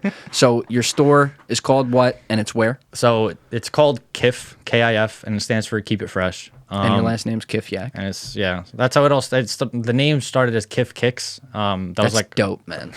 It's dope. That was our online brand. And because of like the type of mall that we're in, we're surrounded by like Tiffany, Louis Vuitton, Tory Burch, Prada. Like I thought it would just be absolute shit shacks. Yeah, crazy garbage. No, but I just thought it would be out of place to throw like a Kicks store into like that type of mall. So I was just like, let's keep it super simple, a little bit ominous, and then when people who know about it find it, it'll be a gem. And like, so that we just called it KIF, and then people even to this day are coming in, they're like, what is KIF? They always think it's KITH. Like, that's what I'm saying. Even when you see like I see your logo on the side of your hoodie there, it has those vibes. So we're smart. So we're trying to get the lawsuit going. So hopefully this promotes it. Ronnie, get your lawyers, because we're making merch and it's coming out soon. But no, we that's kind of a joke, but also kind of serious. Like we're thinking about doing like a KITH box logo, and then we just put like a huge F over the TH and just sell it as just like, this is our new merch. You're coming for all the smoke. I like it. Yeah. Well, that's the thing. Any news is good news. But you were, in your free time, you were building an online store. That's what I was going to ask, but you kind of answered that already. So you were saying like you ship shit out at lunch and stuff like that and sell it. So, I mean, tell me what you're allowed to here or what you're comfortable with. But what, were you doing real sales volume, or was it kind of just one off here and there and it was growing a little bit? And now you're like, well, shit, I know a lot about the market. I know how to get inventory. So now I'm going to open a full store and then also build the online store through that as well. Yeah. So, I mean, in the beginning, it was kind of calm. Like we were doing a couple of things here and there. We were like, I was pretty much trying to build a reputation that like I'm actually selling like high demand shoes. I'll have them frequently. Whatever I have, if you want to pay for it, we accept these payment methods, and just consistently building the clientele that would trust me. Because like this wasn't a website. This was just like people DMing me through Instagram being like, yo, can I get that? Or like, yo, do you still have that available? So in the beginning it was pretty basic, and then as I started doing the math on like some of the like monthly numbers, I was just like, maybe I should take this a little bit more seriously. And then maybe like 6 months in, I started working with some people who would do like botting, and they would pretty much like run programs for certain releases, and we would just try to like buy up as much as we could. Started dealing one of those. That's the thing. Like I tried it for a little bit, but it was like, I'm not good at it. Like I'm atrociously bad at like, I'm not bad with computers, but like botting in particular, I suck at it. I've spent way too much money trying to try. I thought that was like all out of Russia and China anyway. I know you thought it'd be good because I'm like half like Moldovan, so it's close enough. But You're Moldovan. yeah, Where's Moldova again? so it's near Ukraine, Oh yeah, next to Ukraine. got it. It's like Eastern Bloc, like Latvia, Estonia, blah, blah, blah. Yep, yep. Yeah, it's the only third world country in Europe. Fun fact. Really? Yeah, it's a third world country. How did they define a third world country like metrics now? I think it was just like the main differentiating factor was the corruption. It was just like, yeah, just like very blatant corruption. They were just like, okay, so you don't have a democracy figured out. Yeah. Down the rank. I think they got up 2 and then they went back to 3. That's not good. Yeah. Trending the wrong way. Yeah. So are you a first generation, second generation? What's the... Yeah, so I was born here. So my parents came, they pretty much flew here and had me like immediately as soon as I got here. And They made you on the plane. pretty much. Yeah, that's great. A Mile High Club baby. And and they yeah, like they didn't speak a lick of English. Like they just took a massive risk and were just like, America's definitely better than this. Like, let's give it a shot. That's fucking awesome. Man. That's awesome. They did like manual labor for like the first. My dad did like landscaping for like a long, long time with my uncle. And eventually, Did he come here as well with them? yeah, The uncle? So the uncle came first as like the first person to like set up base, and Got it. once he kind of said like everything's good, we came here. And then the grandparent. My grandparents, their parents came. Got it. So it was just like it was like a couple months in and out, like migrating into the States, specifically into Jersey. And then, yeah, mom was cleaning houses. Dad was working at landscaping and car washes, made up enough money, opened up his own landscaping business. Now he doesn't landscape at all. He just like does the bills. So it's like, And your mom's got the interior design now she does business? interior design. That's She's transferring amazing. that to my little sister, That's amazing. who's a man. monster at like painting and a monster at design. So she's gonna do perfectly well in it. This is in your blood. This is like your whole thing. It's in your blood. And the funny thing is, back in Moldova, the first job my dad had was a shoe salesman, and Come on. and my mom was a shoemaker. Come on. That's how they met. And Yeah. what? And I mean, they weren't making like regular brand shoes. No, I they're take making like leather shoes, Yeah. like dress shoes. Yeah. Yeah, but That's sick though. But that's what he was doing. He was just like selling off like leather shoes, just like on the streets. And like now, all of a sudden, I went to college, got 2 degrees, and instead I'm opening up a sneaker store. No, but seriously though, it's like you went out, you did it the plan way, right? Like you get a good job, you had a good job. You were obviously pretty quick to recognize, like, wow, a lot of this is bullshit. So let's pay the bills. And you're lucky. You had a lot of time, like that. And the thing is, there's a lot of people who are lucky, and they don't realize they are, and they don't fucking use it. They jerk off and they fucking watch Netflix or like And they get content with it. Yeah. It's like I see that with some of like people who are close to me too. It's like it sucks to see that when it's like do you not see it? Like it's hard to consistently go like you come and every single time I talk to you, you're bitching about the fact that like I hate my job, I hate this, blah blah blah. It's like, dude, then why do I keep coming back and we keep having the same conversations? Like why aren't we like trying to do something moving forward? Like what give me a actual logistical thing that you're going to plan to achieve some type of goal that will make you happier. Because like at the end of the day, it's like you want to love doing your job. Like it's as corny and like as True. played out as it is. It's true. It's like it really, really sucks to like go into a job dreading it Monday through Friday. And like I'd rather have like listen, every job is going to have like the job aspect to it, like the not fun part where you're doing all of like the basics Yes. and it's going to be work. But being there and like building something or like doing something that like legitimately brings you joy, that's what you should be doing. Try it like any way possible. Find a way to monetize it. Make it a thing.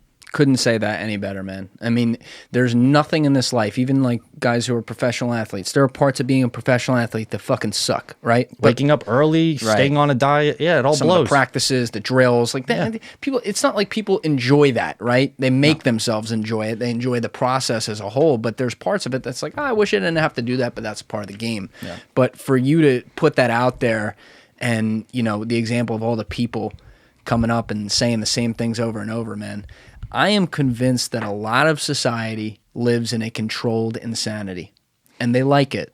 You know, you look at people with screen time, especially with the pandemic, where, you know, they don't feel great after they spend 11 hours of the day on their phone. Why should you? But they do it the next day. Yeah. And they do it the next day after that because there are the things that they design within that phone and within the apps that keeps you coming back with the serotonin or oxytocin or whatever, and they keep on getting on the fucking hamster wheel. And the thing is, it has, even before phones, like they're the culprit now and the apps are the culprit, but it's always been that way. People are very afraid to do something that is different than what society says is like what you're supposed to do. You know, you look at it and you're a first generation guy. You know, it's like, oh, I'm going to be the one that goes to college. I'm going to get the job. I'm going to make money. My parents lived the American dream for us to be able to do this. Like, here's how it goes. Yep. And then to step out of that for a second and be like, okay, I got 2 degrees. I did that part. I got the job. I did that part. But holy shit, this is bullshit. That is a critical thing that a lot of people don't do. And I'll even speak for myself and say, I didn't do that right away. Like it was pretty clear that within a year, you're like, all right, I know where this is going. Yeah. You know, most people don't do that, man. I mean, it may have been like, listen, it may have been different if it was something that like I found more passion in, and like, it also would have been more tolerable if I was maybe like had team members who I was like consistently like happy to see and consistently like being like, okay, like they're pushing me to do better. They're like, I'm pushing them to do better. Like, we're consistently moving forward. We're trying to achieve an objective every day. It's like, instead, I sat with the same team and we all did our own thing, looking at our phones or whatever. Like, the whole entire, like, some days we would literally do nothing, like 0 things.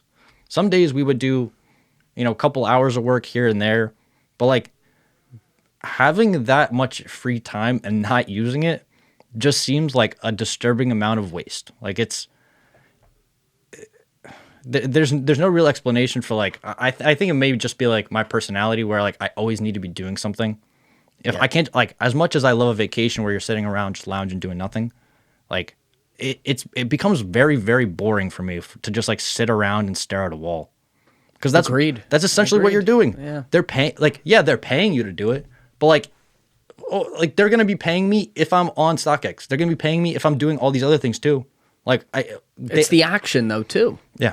You know, it's not just, and it's clear with you, it's like you enjoy the process of this. You enjoy the things you got to do, like not all of it, but you know, there's a lot of it where you're like, oh shit, I just got my hands on like 3 new pairs of this, whatever Yeezy drop. Like you're into that, you know, you talked about loving the job. I think that the optimal situation is if, you know, you're married with a family and kids and you're going on vacation where you can take the vacation, but whatever you're doing, you know, what do you probably do? You probably talk to people in that job. I'd say that's a pretty common thing. Exactly. If you're on vacation, that's great. But like, even if you have like a call to check in for 10 minutes a day, it's like you're still involved, and then you can fucking throw the phone away and enjoy your day. But you know that like you're not totally, it's there. You know that something's going on. Yes. Like some effort that I put, even though I'm not physically there, I know that the work is getting done and that like people are getting the products they want. Like that's the thing. It's like, as much as I love shoes, the thing I love more is like the aspect of building the business or like building something that like grows into something more. The shoes is like a beautiful marriage to the business aspect of it. But like, ideally, like the end goal isn't just like a bunch of shoe stores. It'll be eventually more businesses. What kinds of businesses, or do you not really know? I mean, I really want to do a dispensary. I want to get into like interesting. Yeah, I want to marry, because like a lot of these new companies or a lot of these new sneaker stores that are coming out, especially like the mega ones. Like there's the big one called Urban Necessities out in Vegas. I don't know that. So they just moved from the Fashion District Mall to the Forum at Caesar's Palace. They took over the real Caesar lived there, by the way. Did he? I don't know if you know that. I didn't. The real Caesar. What the shit was he doing in Vegas? Gambling. Didn't. I'm kidding. Oh, remember in The Hangover where he's like, you probably get this a lot, but did Caesar live here? Yeah. I always get so wait, these Jordans are retail, right? Get out. I'm sorry. Go ahead. I couldn't let that one go. So you're talking about this Urban Accessory was moving into. So they were taking over the Gap. Like the Gap space was like 25,000 square feet, and they transformed this former kids clothing store into like the mecca for like sneaker locations. It's like a whole lit up wall of sneakers. Then they have like a treats section where they do like ice creams, milkshakes. Then they also have a tattoo shop upstairs. They have a barber. Yeah, like you come here to get fresh. Like you come there to have a nice treat, to buy yourself some dope kicks, to go get like some, you know, some artwork done. Like it's like that's a destination. I take it you've obviously been to the KITH outlet in Manhattan like probably 1,000 times. Yeah. That was crazy to me. You're talking about a whole different level here, but like in that store they sell like fucking ice cream, and I'm like, what KITH is? treats. Yeah, I'm like, what is that? And there's like a menu. I'm like, you're buying shit here. What are we doing? Yeah, that's the other thing. I never really understood the idea of like, oh yeah, let's bring food next to these like expensive ass sneakers. That's what I mean. Like people are walking around with an ice cream cone. Like, yo, fucking watch that cone, man. Yeah. Like that's $400 pair of shoe stuff. That's probably what they want. They're probably like, you got to buy that now. Yeah, I mean, you got to be that vigilant to make sure that like, because that's the other thing. Like, how many? I mean, they probably have enough employees to just be like staring and looking, but like, you can't see everything in a retail store. So it's just like, at the end of the day, you come back to your inventory and you see like scuff marks or just like dairy all over your shit. It's fucked up. Well, all right, I have to eat that loss. So, but in a 25,000 square foot place, but minus the barber shop, and what else did you say was in there? Tattoo shop, tattoo. Oh, nice. And yeah, exactly.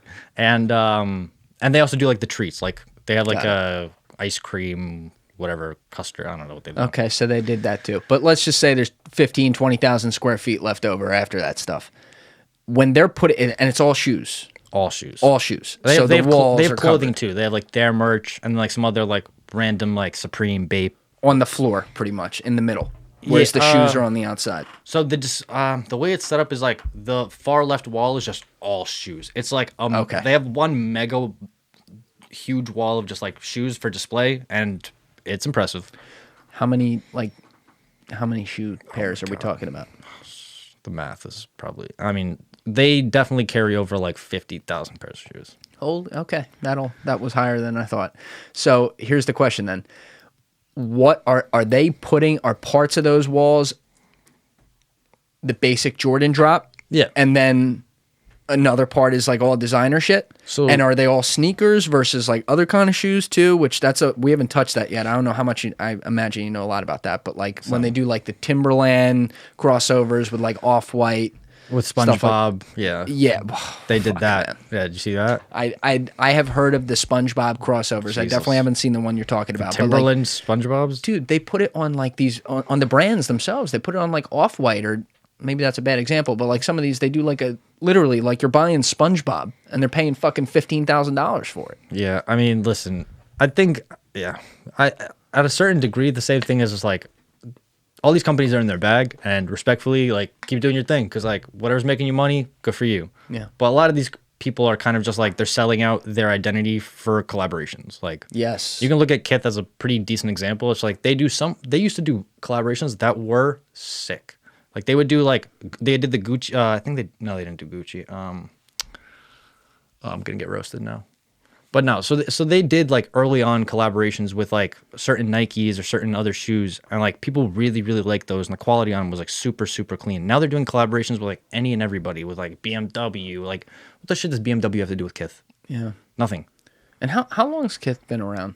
For a while now. Because Supreme was 94, but it didn't blow 93, 94, something like that. But it didn't blow up. It was purely like the niche skater community, I guess, until like maybe the late 2000s. It started to go a little bit. 2000s was like the year where it's just like it became the place. Yeah, it's like where the parabola started to like push up, and then 2010s through the floor or through the roof. But like KITH, did that come out during that like 2000s? Yeah, I mean, just because like I think it was also they were smart in the fact that like they also just did a box logo, and like people who didn't get the Supreme box logo, they also got an alternative option with the KITH one, and it's like the quality on the KITH ones was honestly better than the ones for the Supreme ones. So you felt like you were getting, better value, and eventually those box logos from KITH started reselling too. But the KITH logo's sick. Yeah, because it's simple. Exactly. I mean, he would have loved it. Yeah. Steve Jobs would have loved that. If he ever saw it when he was alive, I mean, it was incredible because it's what they didn't do. Yeah, that's so beautiful about it. But the store in general, like the way that they set up, like all like everything's a black display, and then they have like white Jordans or white Air Forces just like all throughout the thing. Like it pops. That was probably my first time really getting deep into holy shit, there's something going on here. I was always like in my you know, with my blinders on to certain things. I was very cultured in certain areas, and then other things like what the fuck is StockX? I'm asking that in 2018. So 2018 is when I started to really just look at everything and be like, all right, I'm not an expert on any of this, but I know this exists. I know that exists. Like, and why is that a big thing? I was always curious about it because I was getting into marketing. I was having my own moment where I realized I'm not going to do this fucking job. I watched that podcast on like early this morning with it was like the one where you buy yourself. Oh yeah, one of the one where I'm like telling the story about that. Yeah. So you know the vibes. I mean, that was really uncomfortable for me to do, but people asked me to do that. Like it's like talking about yourself for an hour, but I figured, all right. Well, that's the good thing because it was like relatable. Like in the same way, like when you were telling that whole entire story of just like this isn't for me. I mean, you obviously had a better connection with like the people who were your mentors and stuff like that. So like I'm sure those conversations were a lot more difficult to be like, listen, man, I don't know if this is for me, blah, blah, blah. But like the fact that you still had like that conscious moment to be like, you know, like I need to do what's going to make me happy. Like as much as I want to do, like I want to be successful, I don't want to be like taking a position to like fulfill someone else's like happiness or fulfill someone else's like obligation or just like check a box. Like I want to actually like go and do something that like every single day I'm like this is like you wake up and you're like, okay, well, let's keep going. And if you have that drive, that's kind of just like it's going to be made. It's going to be made. Yeah, man. And I think you just summarized that perfectly. I think if I could add one thing to it, it would be that you also have to look at where things are going. Yeah. And you get that heavily. Because minus the fact that you also have a physical location, if you're opening up retail, you're opening up in the right kind of thing. Because that shit is not going away. Like the Louis Vuitton stores, the high-end, like, niche whatever, like the KITH store, that stuff, you get a great sneaker store, you get a great sunglasses store, high quality shit, that shit is gonna be around. And then you have the online, so who the fuck cares if it goes away, right? But probably a seminal moment for me was the KITH store. Because we went there, my buddy Matt Mangano, shout out Matt, was moving back to the West Coast in November 2018. So we were out in New York for a weekend, like during the day and everything. And I had come from a business meeting. I'm wearing the full suit, dude. I walked into KITH in a full suit. Minus I never wore the tie. I was a rebel. But I walk in there, and the reason was Matt was like, yeah, I want to go to the store and really like chill there for a while. I'm moving back to the West Coast, whatever, yada, yada. And I'm like, you want to go where? He's like, KITH. And I'm like, is that an Asian restaurant like that I don't know about? He's like, no, just come with me. So we go to the KITH store, and I'm like, what the fuck is this? And, you know, the ice cream up front, I'm like, all right, I am out of my territory.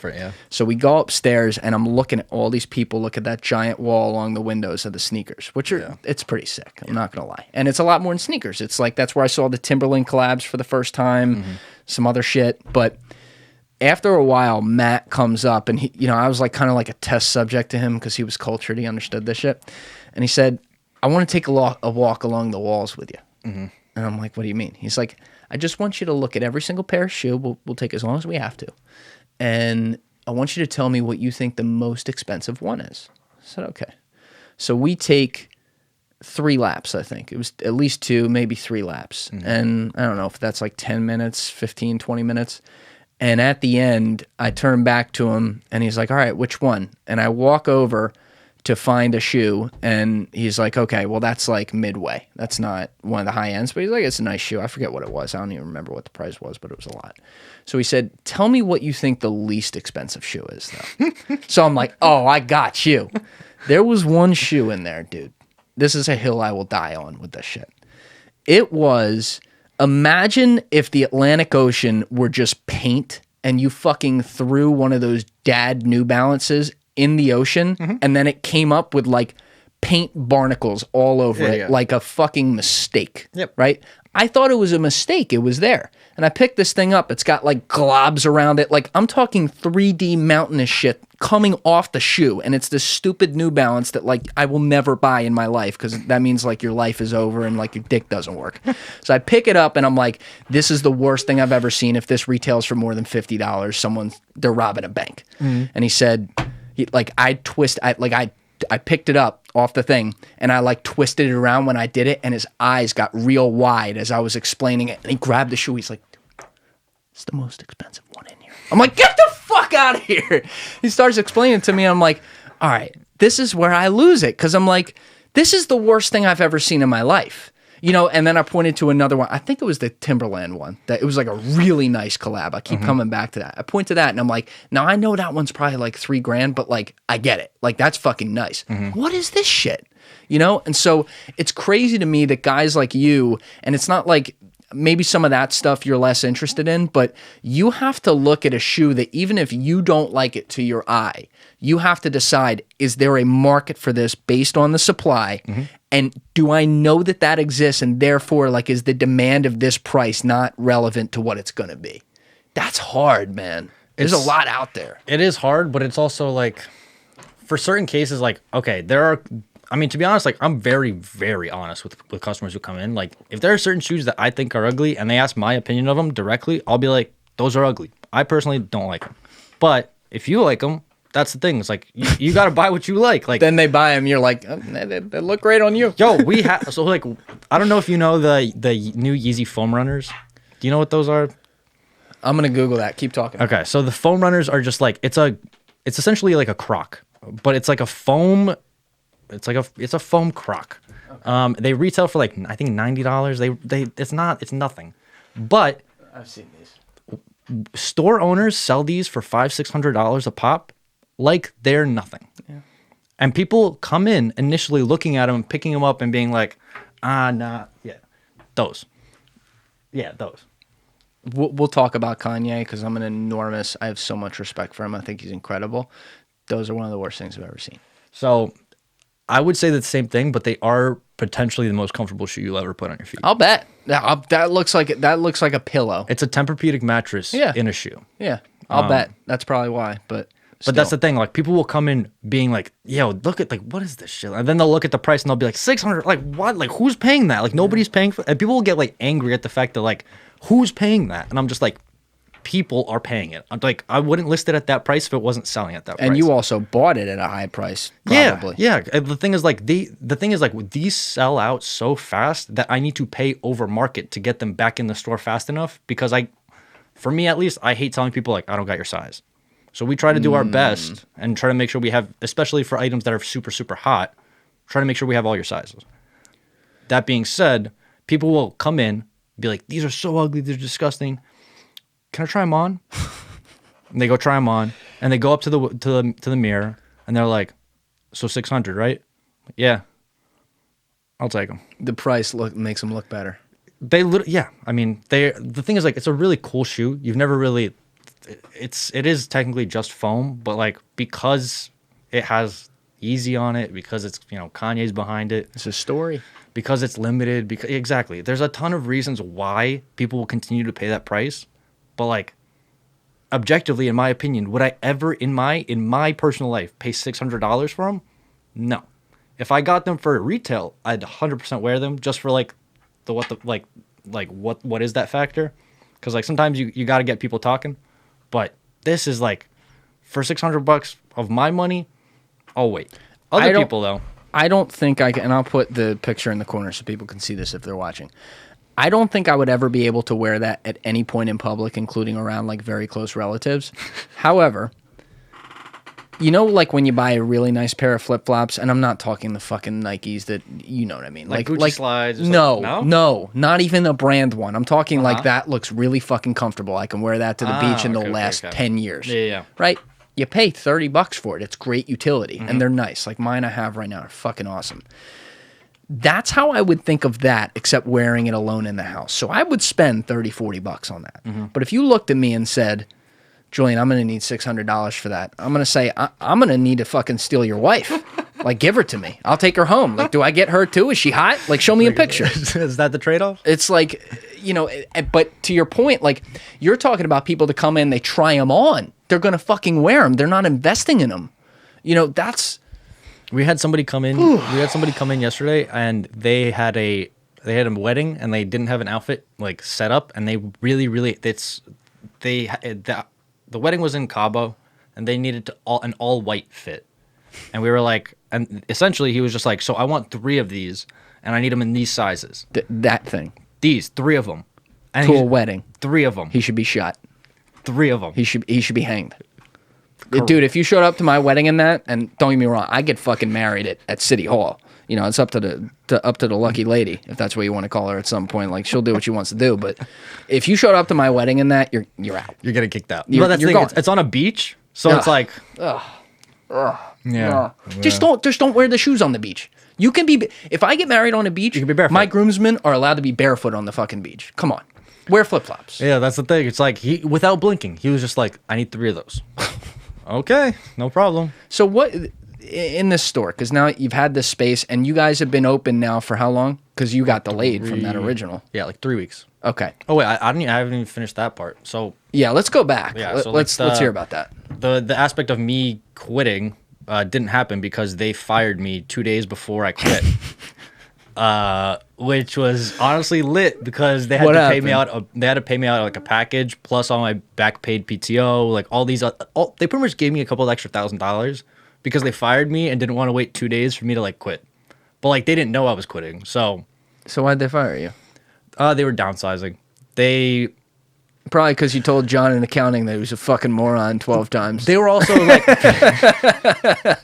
yeah, honestly, a little bit. But like the other thing was the fact that like they had to refund everybody from the Tokyo Olympics because there was no foreign spectators. I forgot about that. So like now they're going through hell, like making sure all of these corporate companies, like we didn't deal with just like randos, like we dealt with like Amex or like we dealt with like Toyota. Like there were like monstrous companies who were like, they wanted to like go to the Olympics because like they're a first of all partner, but they're also like they want to give stuff for their employees as like benefits and blah blah blah. And they didn't. I mean, they had some money back. They didn't have all of it. So like. Well, question, because I totally forgot about that, because this is happening during the pandemic. That was the whole point. Tokyo got delayed, and it kept on getting delayed. So did you mass refund? So your company... We had to mass refund, yeah. So your company was basically in like dire straits out of nowhere and had to figure out how to pay for like the next year to over... Yeah. I mean, that's the thing. Like we still had to like, because we handled and processed the orders, we technically kept that fee, and that was written out in like all the terms and whatever.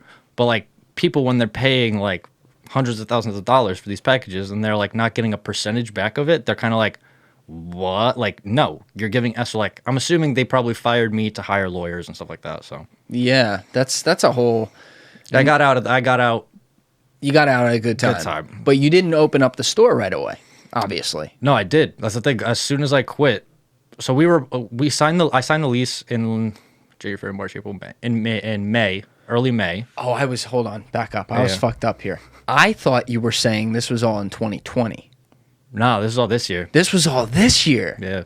Oh, shit. Okay, so you were a year behind where I thought. So you had more time to kind of build the online store than I thought. I thought you were just building the online store from 2018 to 2020, and now we're shotgun forced to do it. No, yeah. And so I thought your office, when you said we opened up, I thought you meant June 1st, 2020. I'm like, who the fuck did that in New Jersey? That's awesome. No, yeah, we did that.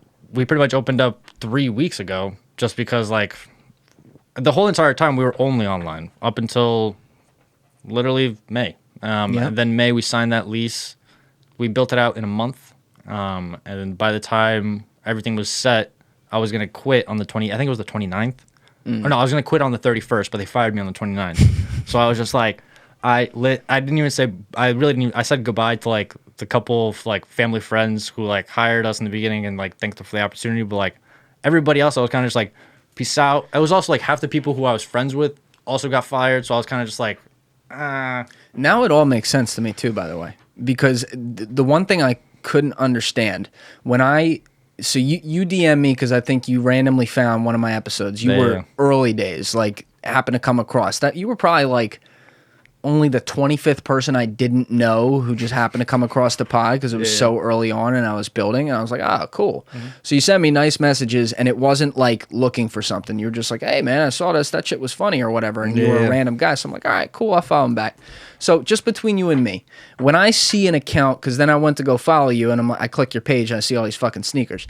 When I see an account that also has like no name on it or whatever, and it's some business, I assume it's a Ponzi scheme.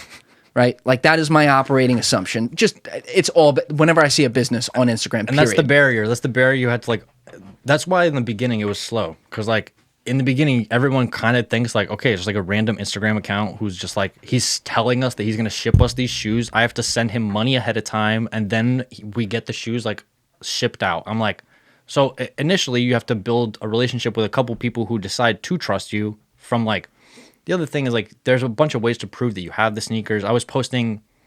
Consistency was the biggest thing. It's like I was posting every single day. Well, that's what it's because that's what I know. I went to your page and I'm like, okay, he's posting a lot, but they're all pictures of sneakers, right? Yeah. And I'm like, so is this a Google search? Like, this is how my mind thinks for all businesses when I don't know the person because I still hadn't seen your face or got your name. You were just this guy who behind this Kifyak account. And I was like, all right, cool. So I'm looking through this. I'm like, all right, maybe that's like page 25 of some Google search, and it's a kid in Japan holding up the same shoe, and he's like really not selling any of this shit. Then you had a website, and the website looked lit, and I wasn't going to go in and buy sneakers because they were all fucking expensive, and I don't do that. So I'm like, all right, maybe it's real, maybe it's not. I'll keep looking.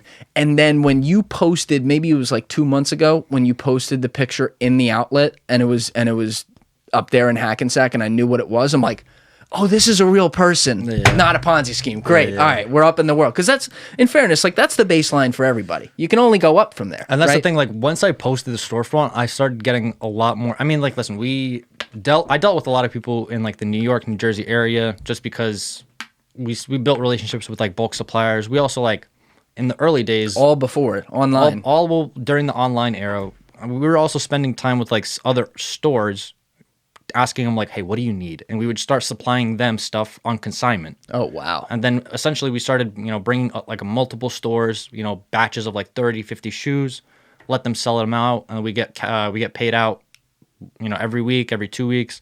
And essentially once we started doing all of the store consignment along with the online, I was kind of like, okay, well, if every store is taking 10 to 15% of the consignment fee or of the sale price, if I technically charge the same amount that they do, what rent do I have to pay to make a profit instead of just giving them the shoes?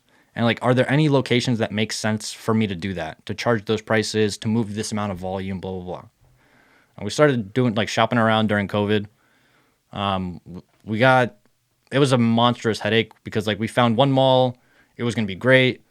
Then they re-signed with some new leasing agency. So then they pretty much told us like, get lost. We wanted to do Short Hills, but because we didn't have another store, or we didn't have a store, this was our first shop.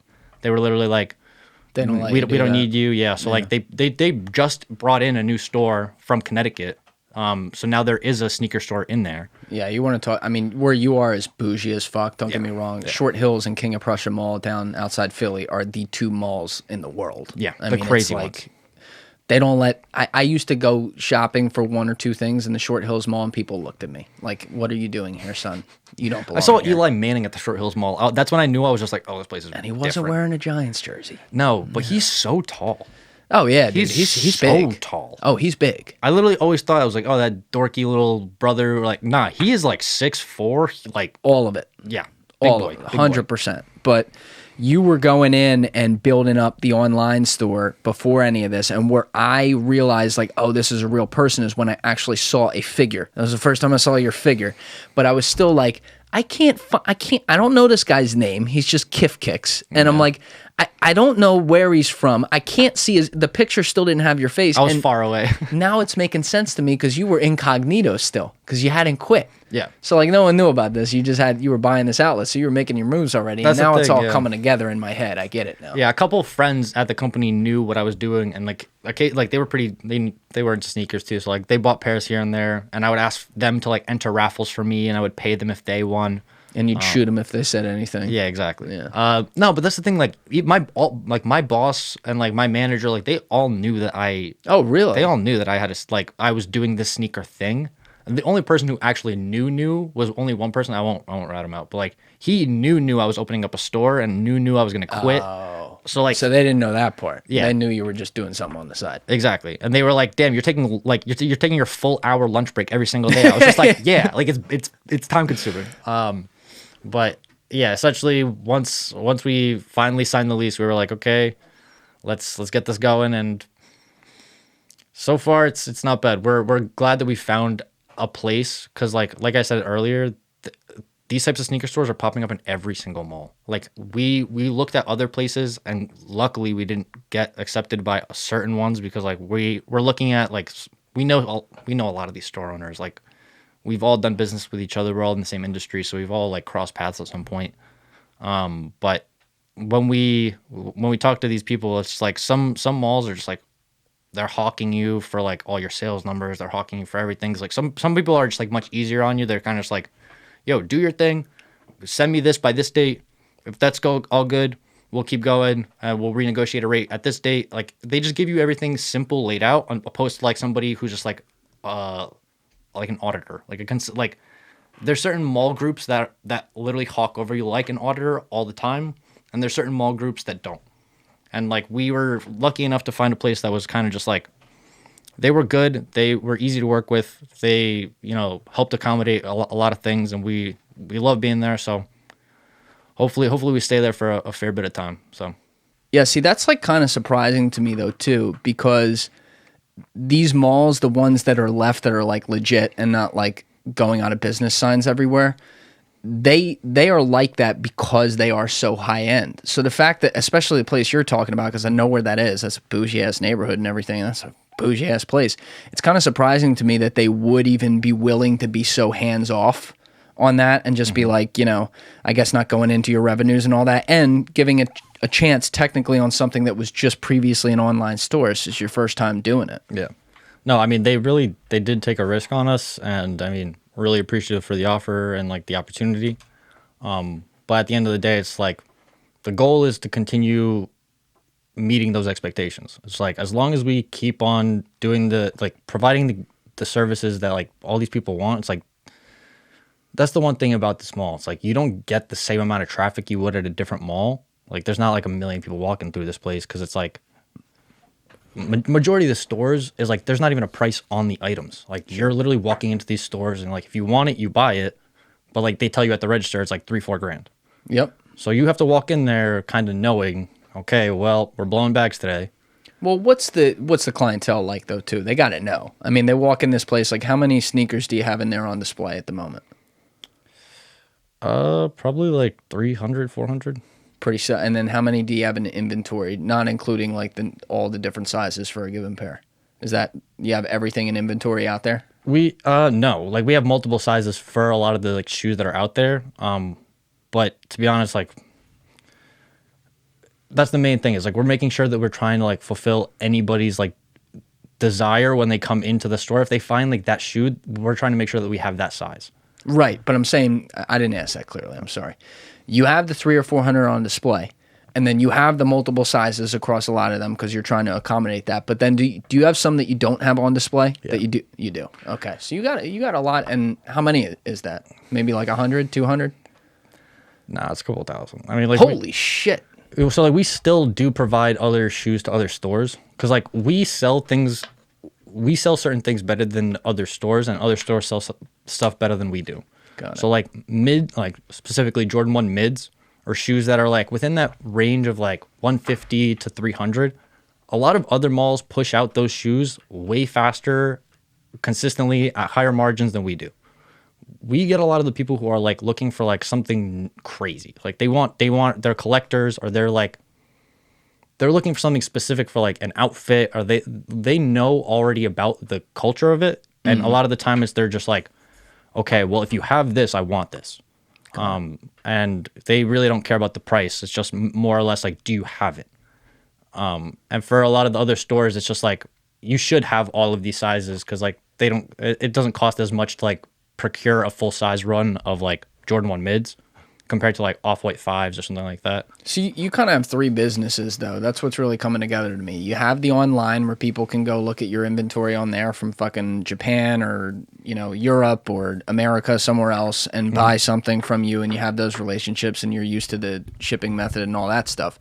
You have now the in-person store, which I want to get to your clientele in a second because that's a whole can of worms. But then you also have the relationships with all these other wholesalers and distributors, whoever they are, who have demand coming in at different rates for different types of shoes at different times, and they have a relationship with you where they can come and say, all right, how much for this? We need this in stock right now just to get it to a loyal customer or something like that. Yeah. That's awesome. Okay. So clientele, though. you don't have a ton of foot traffic ever in stores like this. Like, period. It's just kind of how it is, unless it's like the one you talked about earlier in Vegas, where it's in the middle of everything. It's like a tourist attraction. A lot of these places, it's like, and correct me if I'm wrong if you're different, but a lot of it is like you get a couple customers coming in an hour, that kind of thing, whatever it is, and a lot of people are coming in to look and maybe they'll purchase later. But what is your early on in the physical location? You can also speak to your online presence if you want, but what is your clientele like? Is this like old sugar daddies walking in and buying their trophy girlfriend, you know, the latest Yeezys? And then is it also like parents coming in for their kids who have like 6 trust funds and now a few sneakers to go with it? Like, what are you looking at? Yeah, that's literally, I mean, you get a lot of that. You get like, we have some very interesting cases of like exactly that. Like sugar daddy comes in, buys his girl like $2,000 worth of stuff. And then like, we have you know, parents who have like no idea even like if their kid likes this like brand of hoodie or whatever, and they're just like, it's in this genre of like streetwear, so like we'll just buy it and it's like $400. I'm just like, Jesus Christ. Like, Oh, so you have more than shoes in there. oh yeah, we have clothing too. Oh, I didn't know that. Oh yeah. Oh, this is interesting. Okay, so how do you procure your clothing? Also like bulk distributors, and we spend a lot of time specifically for this store. It's like we're trying to marry a lot of the general streetwear stuff, so like stuff like Bape, Antisocial, Supreme. It's like it's easier to get that, but like there's a different like crossover of like designer and streetwear.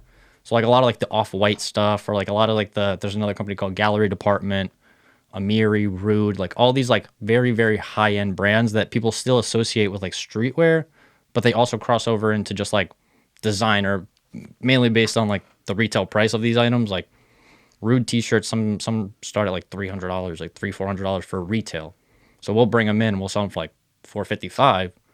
But that's the thing, it's like you can't find like, you really can't even find Rude t-shirts anywhere. Were you selling this online too? So the clothing we only sell in the store. It's just it becomes such a monstrous headache to log everything, and like logging everything into a system is all good and well, but like having stuff in overstock that you still have to log, and then you might be moving it to a different store. It's just like a lot to keep track of. Sure. So we keep track of that on like a different sheet of like all of our clothing, but we also it takes plenty of time to do the shoes, and we're mainly known for the shoes. So we kind of just stick with that as like the online thing and like what KITH Kicks is about. But for like the in-store experience, when you come in there and you see like a whole ton of shoes, it's also like an additional benefit to the other types of stores. Like the other types of stores have mostly just sneakers. Some do have clothing here and there, but like you come to our store and it's like you have an option of like over like 300 different like clothing items. Like there's brands that definitely other stores don't have, and it's kind of just like trying to gauge what's still selling. Like we in the beginning never thought that like at a mall like this, Travis Scott merch would move. Like we were like, bougie people don't really want Travis Scott stuff. Like they kind of. Oh no, they do. Oh yeah, they do. They do. I was like, I never knew Travis Scott had this much influence over just like, yo, these are like grown adults like buying like Heist in the Room t-shirts and stuff. And I'm like, yo, it's a good t-shirt. It's all good and well, but like it's also like why? Like why do you like Travis Scott? I mean, his music's good and all that, but it's just like, I guess I like same thing. I just like for certain things, like I've stopped trying to wrap my head around it, and I just do like the pure analytics of all of this.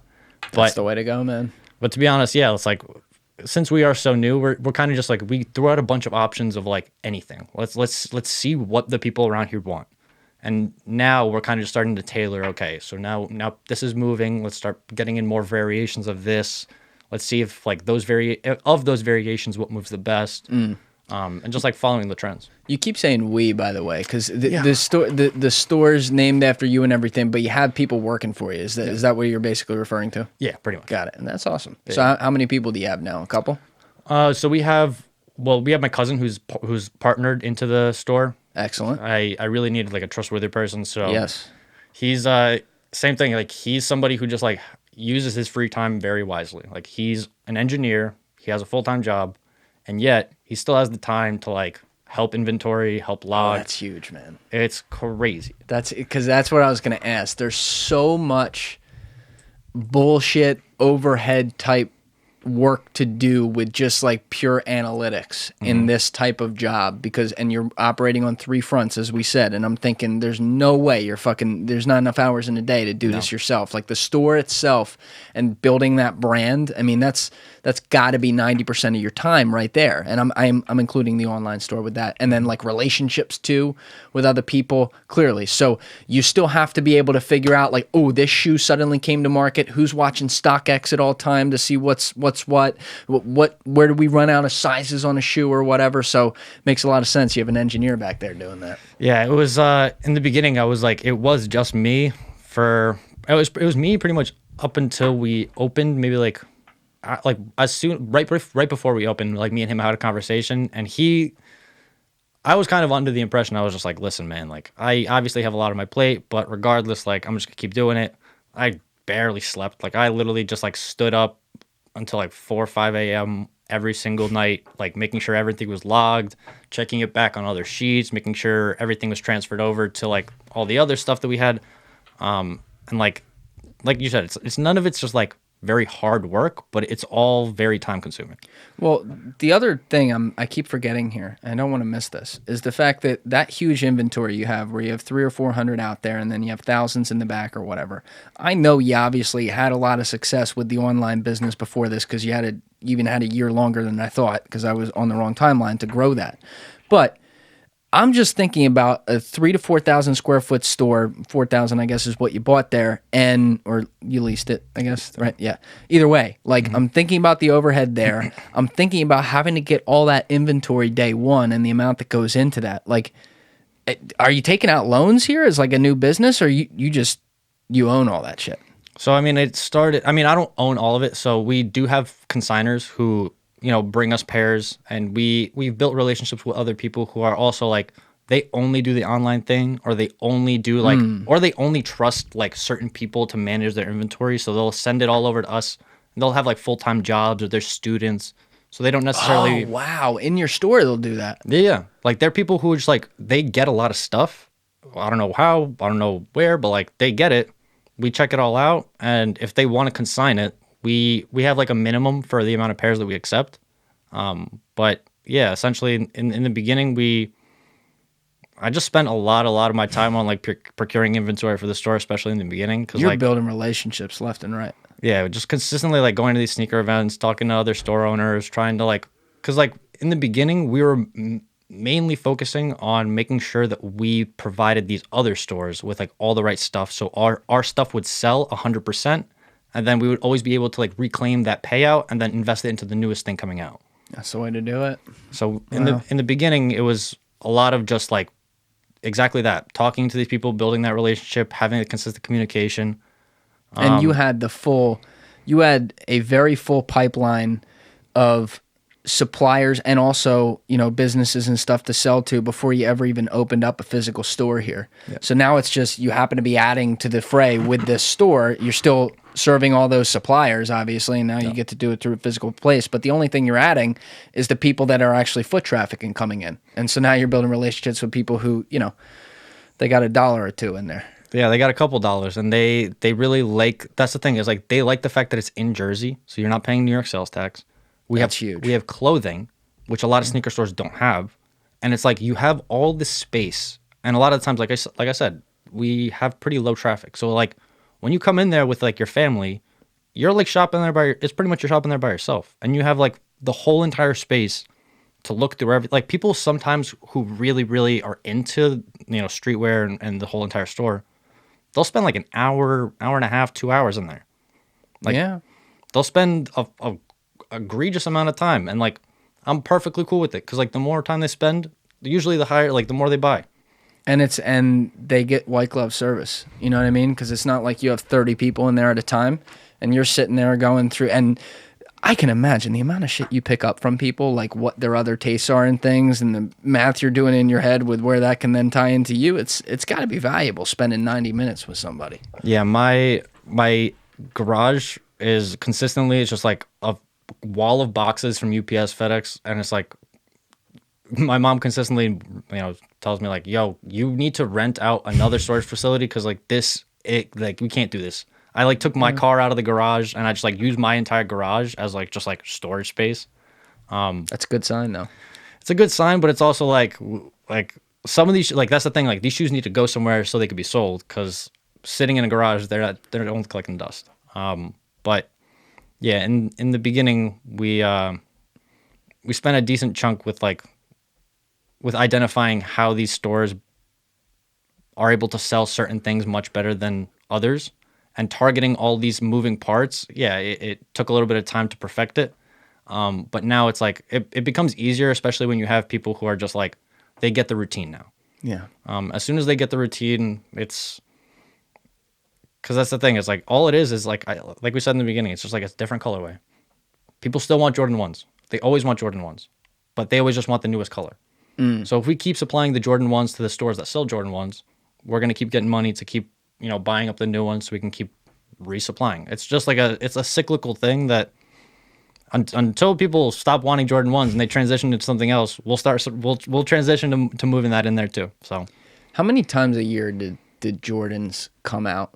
Like, is it on a set? I've never looked into that. I just always know because I look to Twitter and I see lines around the corner and they're like, the Jordans are dropping. I never pay attention. Is that the second one this year? The first one? Like, how often are they dropping? Every week. Every week, and sometimes they'll release like more than one a week. Like, all right, let me ask a better question, because obviously now there's all kinds of brands of them, but let's say like per type of Jordan. That's the better question. Like, is that a yearly thing or is it every 6 months? So they do like the seasonal, like they'll give you like a seasonal lineup of like, okay, this is what's releasing in the summer, and it'll be like 3 Jordan 1s, a couple Jordan 3s, a couple Jordan 4s, some 6s, some 7s, like stuff here and there. They obviously don't want to like overproduce certain things, but like right now in particular, Nike is like pumping out dunks like nobody's business. Like everybody wants dunks. They were popular, when they initially came out, and then they lulled for the longest time. That's a Jordan. It's a Nike. It's like a Nike low-cut shoe. They also have a high-top dunk, but they initially got super popular during like the collegiate era. So like they always had like a Michigan dunk, and it was like the Michigan colors, or like the Michigan State dunk, and it was like, oh, like back in the day. Yeah. Oh, got it. And they used to supply it to the actual they actually used to supply it to like the actual teams, the NCAA teams, and like they would wear those during the tournament, like the Final Four tournament and all that stuff. And like that's when they were like the most popular during that era. But now it's just like everyone likes the simplicity of it. The colorways are like nice and basic. Black and white Jordan 1s are Jordan 1s. Black and white dunks are like the hottest selling shoe pretty much in most like higher end stores. Now, what about the supply though? And this might be really putting you on the spot, because I know that, this is something that's widespread. It's not like a limited drop in the sense that there's 20 of them or something like that. But when they release seasonally, whatever it is, the new dunks or something like that, are there different amounts that they release per size, like in the strike zone of like most usual sizes to be weird? I don't know why. And then B, approximately like how many pairs are they releasing? So it depends on like the colorway, for like the amount that they release. But yeah, they always release a certain like amount per size, like not per, the percentage per size. So like they'll always have the most size 9 through 10. Because that's the most common common size. Yep. Like they're never going to have the most size 15, 16, 17s. But it's the kind of thing where if like let's say they release, I'm just going to throw round numbers on it. Let's say they put out 100,000 pairs of shoe X onto the market for the seasonal drop, and those 100,000 sell out right away. Or do they have it locked like an NFT, like where they, hey, no more, we're not making any more. That's what it is. Or are they like, oh, there's serious demand here, we're gonna make another 50, and they just do it on the fly? So yeah, they've kind of been transitioning more towards like, especially for dunks, they've been transitioning to like restocking all the time, or like. That's the thing with Nike, is like they've gotten a lot of flack for not being able to supply the people who are like really passionate about these shoes like the opportunity to buy them, because like you can enter raffles all you want, you can enter the sneakers app all you want. Like the luck is against you because people are entering a bunch of bot entries into those things, and people are going to continue winning. Just it's a numbers game. You mentioned that earlier. I want to come back to that, but keep going. But like for like I know one specific case, like for the Bred 11s, one of the most popular Jordan retros. Like he won I forgot what championship in them, but they made I think 2 million pairs of those, in between from like men's, grade school, and preschool sizes. And they released those in 2019, and they made it very clear, like, we're not restocking these for a very long time. For certain shoes that are kind of like those, like the classic retros that like they know everyone wants them, they'll make a lot of them so everyone gets their chance. But even then, like, they sell out like immediately. Well, do they have any analytics now where they can reliably predict, let's say within like a 10% plus minus of, if we sell 2 million of that shoe, X percentage of people are going to buy them as an investment and not wear them. Therefore, they're going to be in the marketplace forever or for a long time. And X number of people are going to buy them and wear them, and they're going to therefore leave the marketplace. And so the real supply is going to be Y. So, I mean, to be honest, the people who are like, it's gotten so out of hand that like, if it's a popular enough shoe and there's enough like margin on StockX or like enough margin for them to be continually selling them in stores, those people with those bot accounts are going to keep buying them up. Like, they will, like, even right now, it's the craziest thing because, like, even a year ago, you go into any Champs, any Foot Locker, any Foot Action, you can get a pair of all-white Air Forces in your size, no problem. Now, people who are resellers, they bought all-white Air Forces. Like, Nike put a limit on how many all-white Air Forces you can order per day to your address. To fight the bots. Yeah. But even then, there's people like reselling like 14,000, 15,000 pairs of Air Force Ones at a time. And it's like, now instead of being a $90 shoe, people are pricing them at like 95 or 100.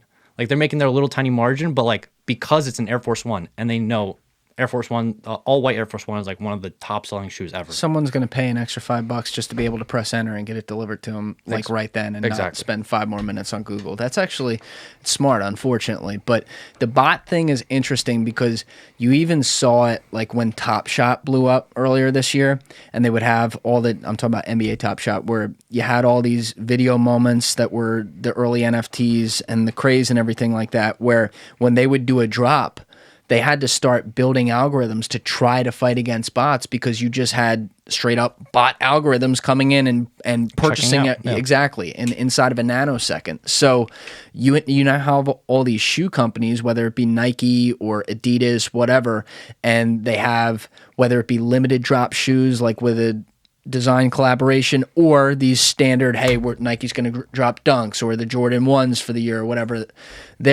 When they're doing this, I know they're still giving a lot to, like, I guess, direct relationships with like a Champs, a Foot Locker, stuff like that. So they don't have to worry about bots with that, because they know we're going to give that company X amount, this company X amount, whatever. But all the other people that come in, how much then, like, what is that, half the marketplace, and then like half is to the places they have relationships with? And then how are they fighting it? Like, are they building their own bots to like say, all right, that's a bot right there? And I think you said something about they are capping the number you can buy at a time. Like, is that the only thing they're doing? So for all white Air Forces, that's the one that I've personally run into, because like, we've wanted to buy all pairs of all white Air Forces, and I thought you could just go into like Foot Locker and Champs and get them. Not the case. Yeah. But to be honest, like, they hold back certain amount of pairs for certain occasions. So like they have like these certain like planned restocks where they'll eventually like they'll reintroduce maybe like 10,000 pairs or something like that. Or they'll have cases where it's like they have a brand new Champs opening in like a new mall, and they want to have like a lot of hot product there to entice people to come into the mall, to come into that store. So they'll have backlogged shoes maybe from like a couple months back, specifically set to the side for that store. So there's always additional inventory, but for them to be making a bunch of new stuff, usually they're not going to do that unless they'll retro stuff. That's the thing. Like, they made a Jordan 11 like they've made one in 2001, 1996, I'm going to butcher this, 2005. That's the thing. They restocked them like 4 or 5 times, but it's like over a 20-year span. So like, eventually people, once they like beat up their old ones, or it's just like they want a newer pair, it's harder to get those pairs from like 1996 or whatever. You're not going to find them anywhere. So they'll make something new. People will want it a little bit less, but even then, like, the demand for it is still so exponentially higher than like the supply. It still resells, and it'll still sell out every single time. How big is Nike's sneaker business? Aren't they like the fourth biggest company? Yeah, definitely. But they have the apparel. They got all the other shit. Like, is it like half their company is sneakers or more than that? Probably more. Yeah, that's what I was gonna say. It's like stupid because they're gonna sell these main brand sneakers in bulk. It could be like your good running sneakers, right? Your average $85. Well, they're probably fucking with inflation, $125 now. But the solid sneakers that everyone can buy, and it's a Nike. It's good quality. They buy it, and they sell hundreds of thousands of those. But then they also go all the way up to the limited like Colin Kaepernick drop and stuff like that, which he's done sneakers, right? They did like a collab with him when he had like an Air Force One. All right, so I'm not wrong about that. He did have. Wasn't that the one where there was like a controversy around it or something? Like he wouldn't sell it because it had like a flag on it or some shit like that. So that was an older pair. So when they were initially starting their campaign with him, there was a shoe that came out, it was an Air Max 1, and it was just like the USA colors, and on the back it had the 13 Colonies flag. Oh, that's what it was. And they pretty much he tweeted out like, yeah, this is a racist time, blah blah blah. And Nike folded. They pretty much, and the thing is like the most annoying aspect of it is like this shoe would have sat everywhere. Like it's not a very like aesthetically. Who cares if it's a 13? Like who wants a 13 Colonies flag on an Air Max 1? Like they actually they released a pair of Air Max 1s with the same exact color blocking but without the flag. It's an outlet. It's on clearance. It's really. Yeah, people don't care. The only reason people cared about that was because of the controversy. Yeah. And now they turned an Air Max 1 that went from clearance to $1,400. So wait, the one they sell on clearance, is that a Kaepernick one? It doesn't have the flag on the back. So it's not Kaepernick at all. That's just an Air Max 1 with the same exact colors. Yeah, so it has nothing, and that's such the interesting thing about this, man. It's such a beauty is in the eye of the beholder kind of thing. Like if I took a blue square and put Dorey or Kifyak in it, right? And then sold it in some cool text. No one gives a fuck. But if I take the red square and it's Supreme and I just, I was allowed to do that, it's going to go everywhere because it's like, oh, that's Supreme, man. Yep. You know what I mean? It's this crazy, and it's the same thing with KITH. It's the same thing with Off-White. It's like you're in the club. Yeah.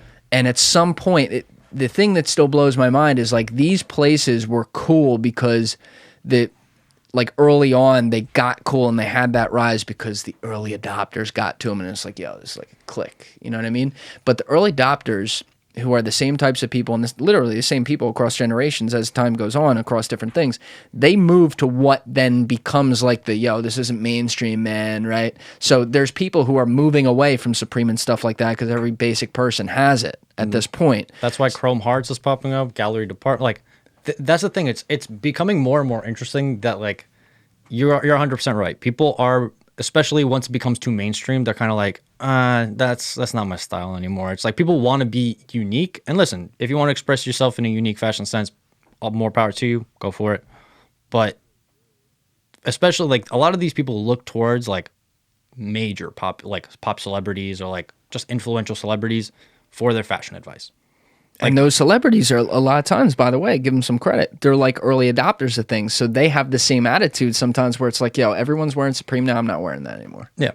And it's like, I mean, I think Supreme is kind of, it's continued its path. It has. It's kind of lost a little bit of steam through like the acquisitions. It had a major acquisition from, I forgot. I think it's like a Zoomies or Pack. It's a major distributor, and the fact that they went from like being this like individual company that did their own thing and did like limited stock, blah blah blah. A lot of people kind of saw that deal and were like, maybe we should find something that's back in that domain of like super limited, impossible to get, and like that's kind of why, especially now, like Chrome Hearts is like disgustingly popular. And the reason it's like, I'm not familiar with that. So they were really, really popular in like the 80s and 90s. Like they're master leather and metal workers. Like they're very good at making like custom items just like out of leather and metal. And they'll make, like recently they did a Cullinan, Rolls-Royce Cullinan, took out all of the seats, re-embroidered them, custom made the rims to make it like Chrome Heart style. So they did that for Drake. For Drake? Yeah. Yeah, they custom like did the custom interior design for a Rolls-Royce Cullinan, the brand new Rolls-Royce like truck hybrid. God, what a life. Yo, the store, like, it's kind of it.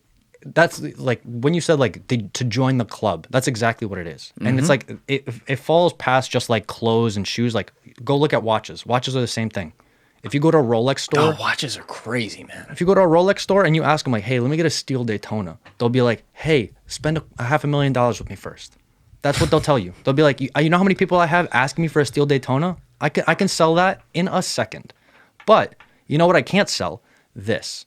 So if you want to buy this and this, we could talk about a steel Daytona." In the same way, Chrome Hearts, for people who aren't Kylie Jenner or Travis Scott or whatever, those people are pretty much told the same exact thing. You have to book an appointment. You have to pass a COVID test. You have to then, like, once you get an appointment, they show you a selection of like 3 things. And of those 3 things, not 3, they show you like 10 things. And of those 10 things, you can grab maybe like 2 or 3 of them. Like, they won't even let you buy all of them. Like, they'll be like, no. Like, That's smart. They control it. and then, like, once you spend enough money with them, then they'll start showing you, like, oh, you want to see, like, some of our older stuff? Like, you want to see, like, maybe this, like, really cool, like, bean bag for, like, 50 grand? You're like, no. And this Like, is yeah, sure. this is the great paradox of the internet when it gets to a certain level of luxury. The internet's all about transparency and cutting out middlemen and going straight to the source on things. But all they did smartly in the very high end of stuff is the quote unquote middlemen just met people online at that point and said, by the way, we'll still keep it physical for certain things as well. But it's the same, oh, there's a back room over here. Maybe I'll take you there. Maybe I won't. Let's see what you do first. It's amazing that hasn't changed. You know, this whole decentralized world and whatever, we still have this like almost pay to play type aspect to it. And now you just see it, like you were saying earlier, when people go to weddings and stuff. Like, I knew shit was legit when I saw Robert Kraft wearing, I don't remember, maybe they were like some offshoot of like Off-White or something like that to like an event in a suit. And I'm like, that's an 80-year-old guy with hemorrhoids wearing the latest Yeezys or Yeah, whatever. You know what I mean? Like, now it's gotten to that point where it's like, oh yeah, sneakers too. They made a pair of Air Forces for the Patriots when they won the sixth Super Bowl, and they had pieces of the turf and the confetti in the packaging with the shoes. So like, that's probably what he was wearing. But like, that's the thing. Like, they're making cool enough stuff to continually grab the audience. And if they keep supplying that like niche while keeping supply low, in the same way that like Rolex will continue having people want to buy their stuff because they just keep making too little of it. What about that one Richard Mille? You and I were talking about that when you first got here before we came up here. But I keep seeing, I got to wear that one 2 years ago when OBJ wore it on the fucking field, that was savage Crazy. shit. But I started looking through them, and they have all different kinds of models and everything, and these things cost like $250K. Yeah, their house. Like, when did this become a thing? Because I had never heard of it until he did that, and he was probably paid $500K to do that. But You know, the craziest thing is like, on top of the fact that like, yeah, it's $250,000 for something on your wrist. Like, some of the stuff, like some of the bracelets, okay, you know, like a very nice Patek or a really nice Rolex, like it'll be an all white gold bracelet or a rose gold bracelet. Like, it'll be nice. Some of them are like scrunchy bracelets or like nylon or like, it's not like a high end, like it is like pretty good quality, but it's like a PVC plastic case yeah, with a scrunchie. dude, it's insane. And they're like, yeah, 300,000. You're like, why? But that's the thing. It's because people like Rafa Nadal got his own one. I saw he that. played in that. It made waves. That's the thing. I was like, when you are a good enough marketing agency, that's what they are. They're a watch company and a marketing agency. Yes. They are the best, and Rolex is right next to them. They're the best at being able to consistently get their product into the hands of people who are looked at the most. See, here's the thing. You're on that side, and I'll even give you a separate side of it. Like, when we're talking about Richard Mille, we're talking about the company itself who's producing those products and everything. You are a guy who, in an industry that needs it badly, like there's a lot of industries I can't say this about now, but in an industry that needs it, you are that middleman. You are translating this crazy market. It's like a language. You know, sneakers are fucking insane. Like there are sneakers worth hundreds of thousands of dollars that sneakerheads are like, wait, what's that? Why is that important? And you got to be like, oh, I know that market. That's what I do. But you're on the side of like, you're a procurer and you're a student of the game and you appreciate, like when we were talking earlier and we were talking about the art, you point out the artwork here and stuff like that. I can tell you look at it from like an artist lens of like, why is this design like that? And then, oh, that's why this is worth this. And then add in the analytics of it, you know, with your partner, the engineer, and figuring out like, oh, this has this type of market. That's why we'll buy it, whatever. All that middle stuff. At the end of the day, the people you're selling to are on another end of it where just like anything else, literally like cars, like everything, they are buying something that they've learned to like, or maybe they liked it pretty quickly when they first saw it, like with sneakers, or, you know, like I was saying, I like the Iversons when I put them on for the first time. They make them feel a certain way. But they're buying these things that are now in such an exorbitant price atmosphere, even if it's like ashtray money for them, you know, it's still like, oh, you're going to spend $5K on this fucking pair or whatever. It's crazy to me that they'll do that. And those, by the way, the Yeezys that were the like foam thing we looked at earlier, runners, yeah. that are ugly as hell, and sorry, but they're like $600 and people are buying it. People are buying it because they want other people to see that they have it. Yep. Like anything else in the world. Yep. So you're exonerated of that on the side you're on because you're just procuring and you appreciate the art of all of it. But at the end of the day, are you still like looking at some of this like these people don't even appreciate like what it is? They just know that like they're supposed to have it, and so I got to be the guy to give it to them, and I make my living off of it. But it's kind of like you know what I mean? It's like a crazy concept. Yeah, I mean, I've stopped trying to like fully comprehend like the justification for like the price for the item, and because like to a certain degree, like demand dictates the price. Whatever the thing costs is whatever someone's willing to pay for it, and like we have a pretty good, you know, team of people who are able to like find those things that people want regardless. But to be honest, like I'll tell people straight up if they want the history lesson on it. Like that's the thing. It's like it's always good to have that extra knowledge because that extra knowledge helps you sell the item. It's a story. It gives you that like additional fact. Like when people come in and they see like that random Colin Kaepernick Air Max 1, which we have by the way, size 6 and 7. You have that? Yeah, size 6 and 7. The one with the flag on it? Yeah, we got both of them. Well, we have a size 6 and a size 7. Is that a shoe for ants? Size 6. Tiny girls. What the fuck am I gonna do with that? No, there's I mean, the funniest thing is like I never knew people's foot sizes could be that small. Like certain girls come in and they're like 5'5" and they fit like a 2.5 Y. Isn't that like a black preschool. shoe? Like that's a masculine shoe. Which one? The Kaepernick one. No, so that's it's an Air Max 1. It's USA colors. I'm picturing it wrong. I remember, sometimes my mind's fucked up like that. I vividly remember seeing the flag on the shoe when the news story was coming out, but in my head, I'm picturing a black shoe. So it's not. No, yeah, it's red, mostly red and white, and then it has the flag on the back. Okay, so and that's the thing, like people will look at it from the side and they'll be like, "Why is that in the case? Like that's so dumb." But then that's the thing, like we have glass on the back of the case, so collectors when they walk past and they see the flag on the reflection of the glass, they'll literally come up and they'll be like, "Oh, what's that? I gotta have that." Right, damn right. So you haven't sold that. You're kind of hanging on to that a little bit. Yeah, haven't sold it yet. I mean, it is for sale, but interesting. It's that's the thing. Like we're trying to procure the things that like collectors really, really want, as well as having like how'd you get that? Didn't they like cancel that? Yeah. So like we have consigners who also just like are very well connected within the industry. You said you're Moldovan, so you know a guy. We know a couple guys. You know a guy who knows a guy. And couple bodies out there. Yeah, no, that's the thing. Like the unreleased stuff, that's the stuff that all like those uber wealthy people who really don't care about money, that's what they want. And if you can get it for them, they will be your consistent clients. Does Nike know you have that on display, and would they be okay with it if they knew you did? I mean, I'd be impressed if Nike knew about my existence at all. Yeah, to be honest, I don't want 12 lawyers coming at you like, we heard you on this podcast. So you have some unreleased sneakers. Huh? That's no. I mean, I don't. Nuts. The thing is, like, I actually questioned this early on when I was like into like looking into like selling sneakers. I was just like, it's really weird that Nike would allow, because like I saw stores opening up years ago, and seeing the fact that like, okay, so full stores are opening to resell licensed goods from Nike.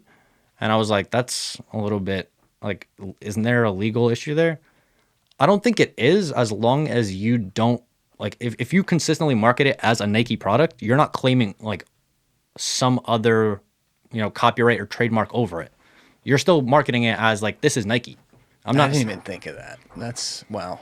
So like same thing with it made it a little bit more difficult with online because KITH is technically selling the Nike item, and if KITH doesn't have the license to sell it from Nike, then it might become an issue. But as long as it's advertised as like a Nike good, and it's like that's all it is. It's not. That's why even like when people sell fakes and they rip off the Nike sign, as long as they market it as a inauthentic or like a UA or replica Nike, they can still sell that item.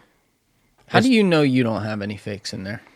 Are you an expert? I mean, you got to be an expert at that at this point, but do you ever worry that one could slip through the cracks because it's so fucking good? Oh, I mean, yeah, they are getting very, very good. Yeah, I mean, we mostly spend a lot of time on like authentication because we buy from a lot of sources. So a lot of the time we'll actually procure like a retail pair like directly from a retailer and use that as like our base. And then whatever that, when we have that base, then we can start comparing it to other stuff. When it comes to like more unique, like one-off or like, very, very limited shoes, sometimes I'll go to other sneaker stores who I know that have that shoe that they've gotten from a retailer. And I'll literally like come in, I'll be like, hey, I need to check this against yours. Let me know if you see anything weird. Here's the box, here's the shoes, here's a black light, here's all this. So there's tons of ways to like check, to tell. But yeah, like they are getting impressively good at making these. And that's the thing. It's like a lot of people really don't care about whether or not it's fake or not, but that's a lot of people do. Like, yeah, I mean, if you're spending that kind of money too, it's like there's one Mona Lisa, man. Yeah, it's no different. It's the same concept. If you have one in there and you can't prove it's real, then who the fuck cares? I mean, I could buy that anywhere. I know T-shirts that have it on it that actually, not for nothing, sell for like $2,000. But still, Mona Lisa's, that's got to be retailing for like 200 milli. Yeah. So I don't know, man. It's like it's still nuts to me. And I'll admit I have to like kind of remove any bias I have with that topic of why people buy it, because I'm the opposite. Like, I mean, shit, dude. I wear some clothes that I've had for 15 years because I like them. I do the same thing. It's and you kind of strike me as like a laid back guy like that, and you're just into the art of it. That's why I was bringing that up. But once you start looking, I mean, you gotta have clients, right? And you see these people, and that's what they want. They want that competition of I got it, they don't. And that's the thing. The biggest thing is understanding the demand, and like the one thing, like even what. Early on when I started, my parents had no understanding of this. They saw like a bunch of sneaker boxes coming in. They were just like, dude, what the hell are you doing? Like, why are you spending this much money on sneakers? They saw me shipping them out. So they were like, okay, so he has to be selling them. And then I remember one day I bought... Did they think there were like drugs in those sneakers? Dude, they thought I was going crazy. They were literally just like, what are you doing? Like, yeah, your dad thought you were an international drug dealer. It's like we tried to get him out of there. But essentially we... Shit, I forgot what I was saying. Oh, my bad. I made you laugh. No, yeah.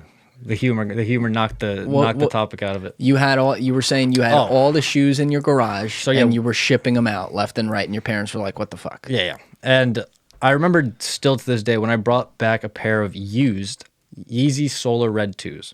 So this is when Kanye was part of Nike, and he did the Yeezy 2, which was like part of the Red October, which is like a super popular shoe that now like... Around what year is this? Oh man, maybe like 2005. Oh, this is a while back. Yeah, okay. I might be wrong with that, but yeah, long time. It was pretty decent amount of time back. Yeah, I think it's pretty close. And he did the Yeezy 1, and then he did the Yeezy 2, and the Yeezy 2 was really, really popular because he had the Red Octobers. It was a shock drop, and it was the final like Nike Kanye shoe that they were gonna make because they were having issues. I remember I bought them for $1,100 from Taiwan, from a guy who won a raffle on... Which is a country. Yeah, which is a country. Which is a country.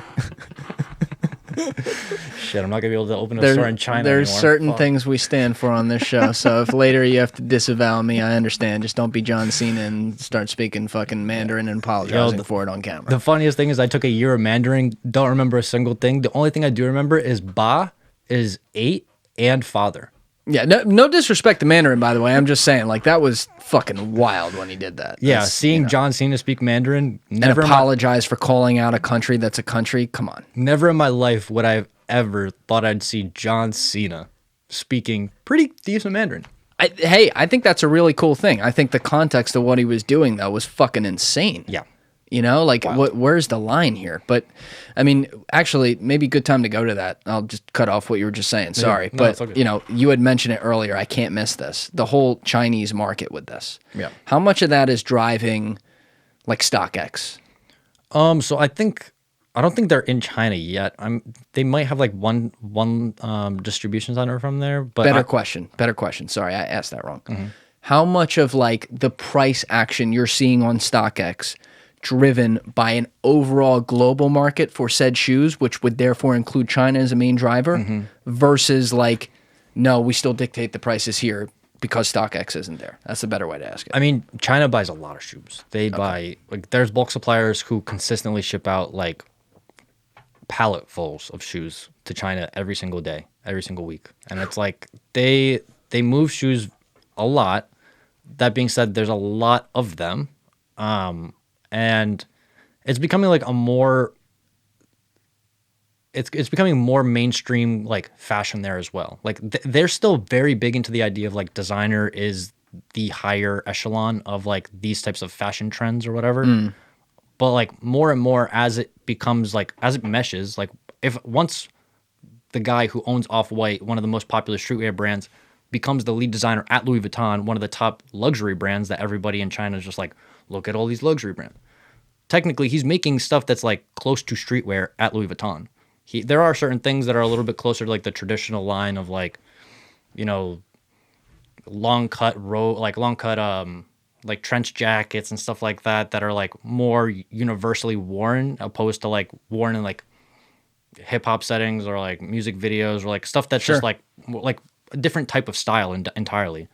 Once that starts to, like, cross over, that's when they becoming to accept it more.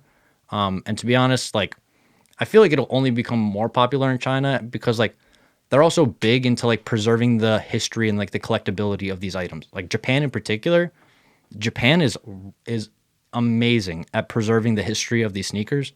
Like, they have some of the biggest Jordan collectors out in Japan. Oh, that doesn't surprise, because, I mean, Tokyo's insane as far as, like, how ahead of the curve culturally it's always been. I mean, they had, not for nothing, like, they had Fast and Furious Tokyo Drift, and it was very real. You know, maybe not some of the drag racing stuff. Yeah. That was probably a little bit exaggerated. But the whole, like... The cars. Exactly. Like, that's what they're like. It's a crazy culture. Yeah, when I was doing the Olympic job and we were supposed to go to Tokyo, I was, like, looking up all of these, like, sneaker stores that I was gonna go to and try to, like, procure a couple of their, like, very limited pairs, because I was like, they have stuff I've never seen. Like, they had a pair of Ichiro Suzuki sample Jordan 1s. Yeah. Like, wait, what does that even mean? It sounds like a fucking single. So you remember who Ichiro Suzuki is? I know Ichiro Suzuki well. He's Hall of Fame. He in the Hall of Fame yet? Should be. I think he hasn't been retired 5 years. Maybe I'm wrong about that. But he's one of the best players I've ever seen. But yeah, so you know his silhouette where he has, like, the hand out where he's, like, waiting for the pitch. They had that silhouette on the back of a Seattle teal, like, you know, the Seattle Mariners teal color? Yeah. That teal, black, and white Jordan 1 with his silhouette on the back heel. I've never seen that, but as soon as I saw that in, like, a Japanese sneaker store, I was like, I need it. But that's the thing. It's like, you see stuff. Did you get that? That's the thing. I didn't get to go to Japan. Oh, yeah, because you didn't get to go. Fuck. Yeah, exactly. So I did all this additional research. I found all these dope places to go, and I was just like, all right, well, they're canceling foreign visitors. I was like, all right, lit. Wow. So, like, that one, though, that means that some designer took a Nike. What was the shoe again? It was a Jordan. It was an actual Jordan 1. Jordan 1. So but it was somebody a sample. took a Jordan 1 that Nike sold, so they bought it retail or whatever over the counter, and then they put this design all over it. No. So Nike made this shoe. Oh, Nike made that shoe. It was a sample. It was never generally released to the public, but it was made as, like, a prototype. And because they only made a few variations of these prototypes, those are the only shoes that exist for, like, the Suzuki. And, like, they have a couple of them. Wow. Yeah. And usually they make the samples in size 9s, and they'll write, like, sample, not for sale, like, on the inside heel of it. That's the thing. Like, those types of shoes, yeah, we have collectors. Honestly, we have a couple collectors in Jersey who are, they have some they got some shit. Yeah. But in Japan, especially like preserving like the authentic Michael Jordan stuff, like there's so many like 85 Jordan 1s that are signed by Michael. Like, yeah, like those are auction pieces. Those are like Sotheby pieces. And they're in sneaker stores.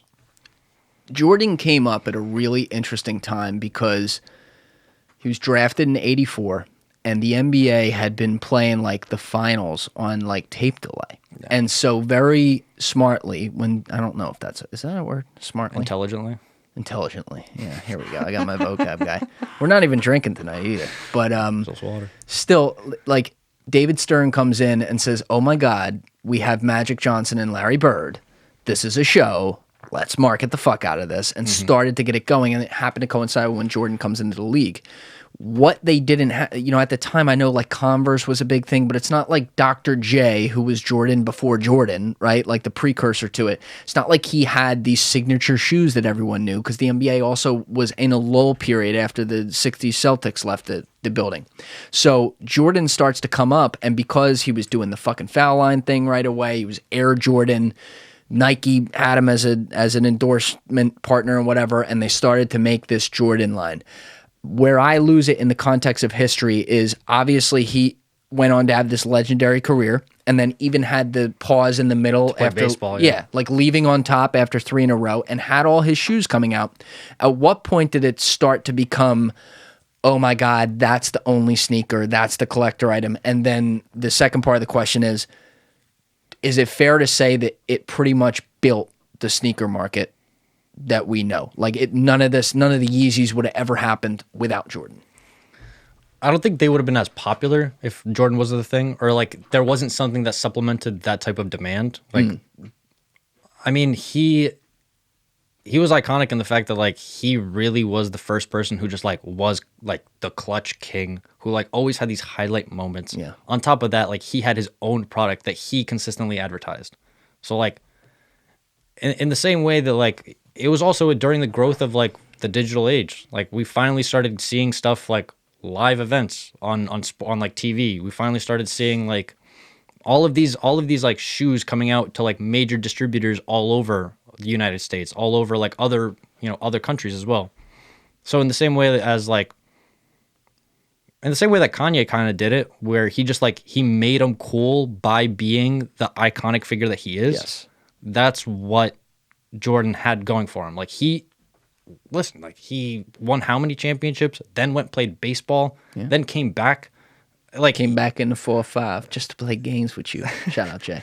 Well, that's the thing. That's also why for Jordan, a lot of like the Jordans after 14, when he like stopped playing, nobody cares about those as much. Like there's the few collectors who are like still into them and stuff like that. But like all of the Jordans, like pretty much 1 through 14 during his era of playing, those are the ones that are regarded as like the most in high demand. Okay, idiot question now. Those ones, like the 1s through 14, when they release this, they have all different Jordans that come out. Obviously, it's a whole line. But does he re-releases those in like new models? New colors. Yeah, that's what I'm saying. Like they're constantly like impressioned upon. I'm making up a word, but they're like impressioned upon, and they create new markets over the years. And what you're saying is the most popular markets that are created today are the ones that play off of those when he was in the league. And that's the thing. Like they'll build that shoe with like certain odes to like maybe like an accomplishment during that year, or like maybe towards like a theme that happened. Like they're releasing a Jordan 6 that's they're going to be releasing a Jordan 6 that's like iconic to like the gold hoop earring that he wore. Oh, and they're doing a women's release and doing like a bunch of those gold hoop earrings down the 6. That's sick. So like that's the thing. Like they find ways to like tie him always into it, or like they'll have like what's another good example? Like the Jubilee 11s, I guess, are a pretty good example, because like they look like a Concorde, but like it's a shoe that like has become iconic because they've been pictured in like those like last shot moments, or like within like the game winning moments. So people still have them as like posters. People still have them as like those moments that like when people were growing up and watching them.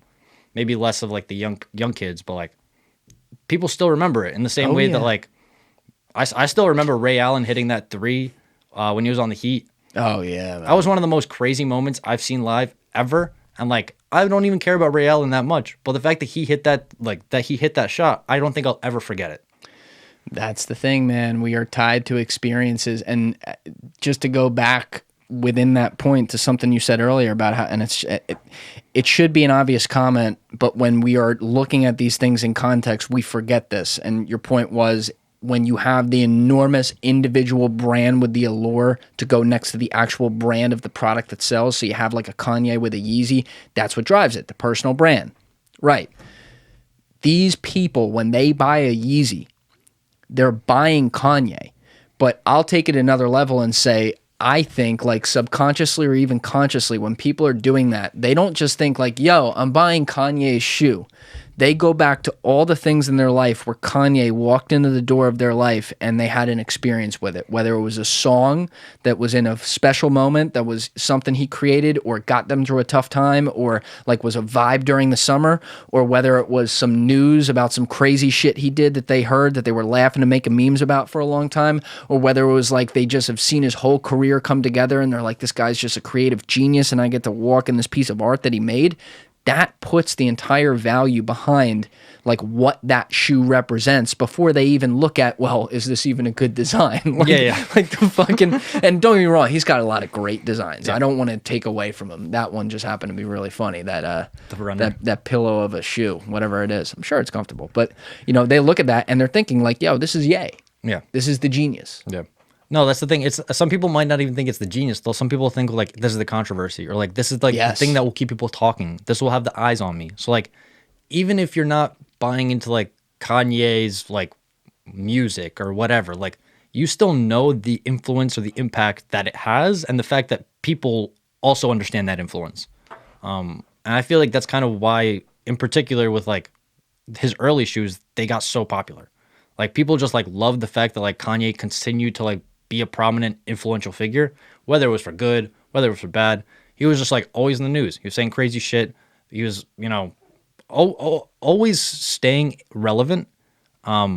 Great point. But at the end of the day, like that's what at least got people interested in looking into it. Because at the end of the day, it's like people like James Harden. People like the fact that he's like an amazing scorer. He is one of the top like offensive not prospects. He's one of the top offensive like players in the league, period. He's the greatest procurer of strip clubs of all time, too. He knows every single great one, you know? It's exactly. amazing. So he has so many good, like amazing qualitative benefits, or like qualitative benefits. He has quantitative, yeah. But that's the thing. He has all of these things going for him, but nobody cares about his shoes because he's not as relevant or as controversial or as like he's relevant during the NBA era or during the NBA season. Mm-hmm. And then during the offseason, what do you hear about Harden? Nothing. Strip clubs, that's it. Strip clubs, yeah. Instagram Live strip clubs. Not for nothing. He could find a way to brand off that with shoes, but you're right. He hasn't branded his shoes. Yeah, do a collab with the strip club. Have him wearing them on. You never know. Maybe people in Atlanta start buying. What do you think of Kanye, though? I'm always curious for people's opinion on that. I think he's a little bit crazy. Agreed. I think he actually has like a mental like something. Like he's either just like, I mean, I don't think he's already said that he has like a certain, you know, type of, I don't know what he has, like ADHD or definitely OCD bipolar. That's what he has, bipolar. Yep. And I think like, for somebody who's in his position, who consistently has to deal with all of this like revolving anxiety of like people looking at you, people judging you, people telling you certain things, people within your own like camp trying to screw you over. Like when you get to that echelon of money and power, it's not only about like putting people on, it's about like preserving the fact that like you've built something great and you don't want to ruin. Because like that's the thing. As much as people give him a hard time for being like crazy or having these like manic episodes, like dude, imagine having a multi-million-dollar contract with Adidas where they're telling you like you have to sell this amount of shoes, you have to make these shoes, you have to like design them, they have to like move. If they don't move, we're going to cut this contract, you're not getting any of this money. You have ambitions to do clothing, you have ambitions to do all these other things. Like for somebody who likes to get shit done, I couldn't imagine the headaches that guy has. And even though he can definitely push some of them onto like managers, agents, whatever. Sure. then you still have to trust those people. You have to make sure you have those people that are like have your best interests at heart. And on top of like, there's so many things to consistently be thinking about where it's impressive the fact that he's been able to like continue to produce good stuff still. He's still putting out shoes that people want. He's still putting out, I mean... Bro, it's amazing what he's pulled off. It's amazing. Yeah. He was... There was a point where he was borderline broke because he had just been in music. I don't know what year this is a while ago, but he started building off of himself. And like, he's one of those guys, I'm a huge fan of his. And like, I also don't listen to every single thing he says because sometimes he says fucking crazy shit. I'm like, all right, well, that's fucking crazy. But like, he's got the thing. We talk about it on this show every now and then. I talked about it with my friend Shannon a couple weeks ago extensively. And Kanye's, I think he came up. He's just a great example. You can't put your finger on it exactly what it is, but you listen to him talk and there is a level of like creative genius there that whatever is going on above us in this world, whether it's evolution or a god or whatever, touched him with a lightning bolt and said, you got it. And like not maybe 5 other people have something like this, and that's it. Like, you want to talk about supply and demand. It's like it is the ultimate demand with the lowest supply. And, you know, I see what he's done with his marketing to build out this brand and how outside the box it is. And he's putting out even like some ugly shit and making it cool off that, but then putting out some amazing, beautiful shit and building factories in Wyoming just to do it. Like, Andrew Schultz, I think probably, the comedian, probably had one of the best theories I've ever heard in anything, like simple but great, on Kanye West a few years ago, where he said, you know, he like is cutting through it like bullshit. I respect it though. He was like, Kanye West wants to take everything that's completely uncool and make it cool. Yeah. It's amazing. He's like, what was the biggest douchebag thing like in urban culture? Wearing pink polos and shit. So Kanye West said, I'm going to wear pink polos and all the homies are going to do it. And it's going to be the wild shit. Did it. What was there were a couple other things he had, and then he landed it with, what's the ultimate not cool thing you can do? Make music about fucking God. Kanye goes out and makes music about fucking God. And I'm like, wow, he does that, but there's a level of creativity to it that even if he's like programming all of us, like, I can pull this off, he does. And he makes it like, you listen to what he does. I mean, even when I hear simple shit, like the way he sampled Elton John's song and put it into Good Morning. Yeah. Like, and you read about him working with Ruben in the studio and everything, like these legends, and you know, the religious it's like a Steve Jobs process, like that religious thing of like him and Johnny Ive when they'd be in the Apple studio and not say a word to each other and just point at shit. Like, that's the same way he operates. And now to see him bring it to the sneaker and apparel market, but let's focus on sneakers because you're the sneakers guy more than anything. And it's like, you see what he's done building these Yeezys out. Even if he built it in the shadow of guys who came before him, he created his own marketplace for this. And now people, whether they, like, he's controversial, whether they love him or hate him, they're Yeezys. And it's like, oh, Kanye is crazy, but I'm gonna buy that shit. And it's nuts, man. And he has the ultimate like marketing platform. Like, his music is his marketing platform. He's like jumping over Jumpman, like saying all these things about like how he's making Yeezys cooler than Nikes. Like, he uses his music as a marketing tool, and like very, very wisely. On top of that, like, yeah, he's just really good at being able to like, that Andrew Schultz bit, I remember it still, is like he took dad shoes, the most like ridiculous looking dad shoes, and he's just like, nah, these are the coolest things ever. One. Yeah. And like, that's the thing, like, you need to be very, very confident in who you are and like, and in your design. Because like, if he made the dad shoes and they weren't as comfortable as they are, or maybe they looked, you know, a little bit more goofy, like, he had the perfect color blocking and he had also the right people wearing them for the hype around him to just explode. Yeah. And that's why early on, like when he started doing like the 350s or 750s, they were selling for like thousands of dollars. They retailed for nothing, but because they were just trying it out with Adidas and they were doing super limited supply, people were paying crazy money. Yeah. Just because like they were like, nah, there's something special to it. And like, as much as I agree with the fact that like, yeah, he has something unique and crazy about him,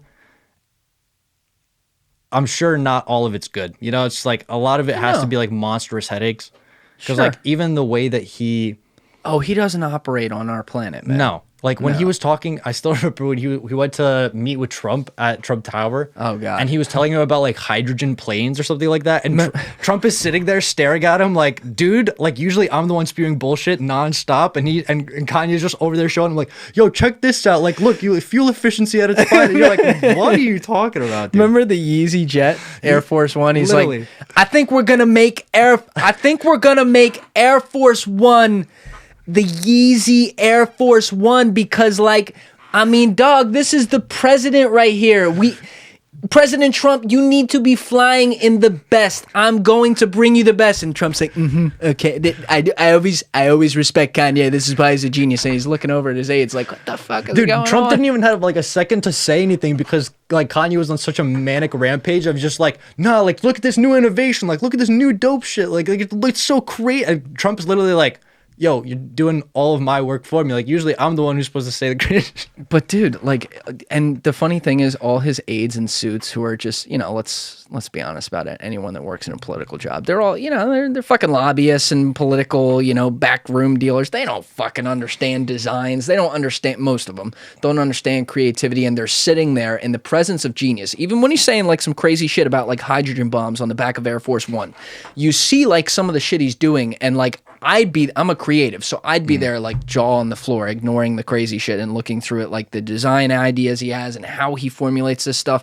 And all these people are looking at him like, they're looking at the PR liability. Yeah, they're like, what the fuck did we just let in the Oval Office? Yeah. He's got the fucking MAGA hat, dude. I can't. I can't. But that's the same thing. He's just like, what's the most not cool thing to do The MAGA right now? hat. Like Trump. Yeah. So you know what I'm gonna do? I'm gonna like Trump. That was the other thing he said. That was it. I mean, I don't know if that one was as successful, but like, No, people forgot, man. Like everyone's like, I'm never buying a Yeezy again or listening to his music. Yes, you are. You're all listening to all of it. You're all buying it because you don't give a fuck. No. But actually, the other trend I just remembered because you said something earlier, and I was like, oh, let's go into it, and then I didn't after that. But I forget what we were talking about, but the digital side of this, you know, because the morphing of the physical and digital worlds is nuts and it's real. And like my friends, Anthony Fenyu and Riley Horvath at SOAR, who've been on this podcast, and their co-founder, Justin Baker, is going to be on in a few weeks, you know, like they're building the metaverse, and they're right at they're at the precipice of taking the physical world officially and making it all the same. And so I think about that with things that have clearly become major sources of like collectors and retail items that are so valued, and sneakers is like right at the top of that list for all the reasons we've discussed today. But are you know, not to go like too fucking hokey here, but you know, you saw all the NFTs blow up. There was a lot of bullshit, but are you seeing marketplaces where people are making NFTs with like physical sneakers and creating experiences that maybe are like AR that you have to use a phone to actually see or stuff like that? And like how real is that, and where are we like in the adoption phase? So there's one really cool thing that a company called GOAT does. So like GOAT is pretty much the same thing as StockX, but they also sell used shoes.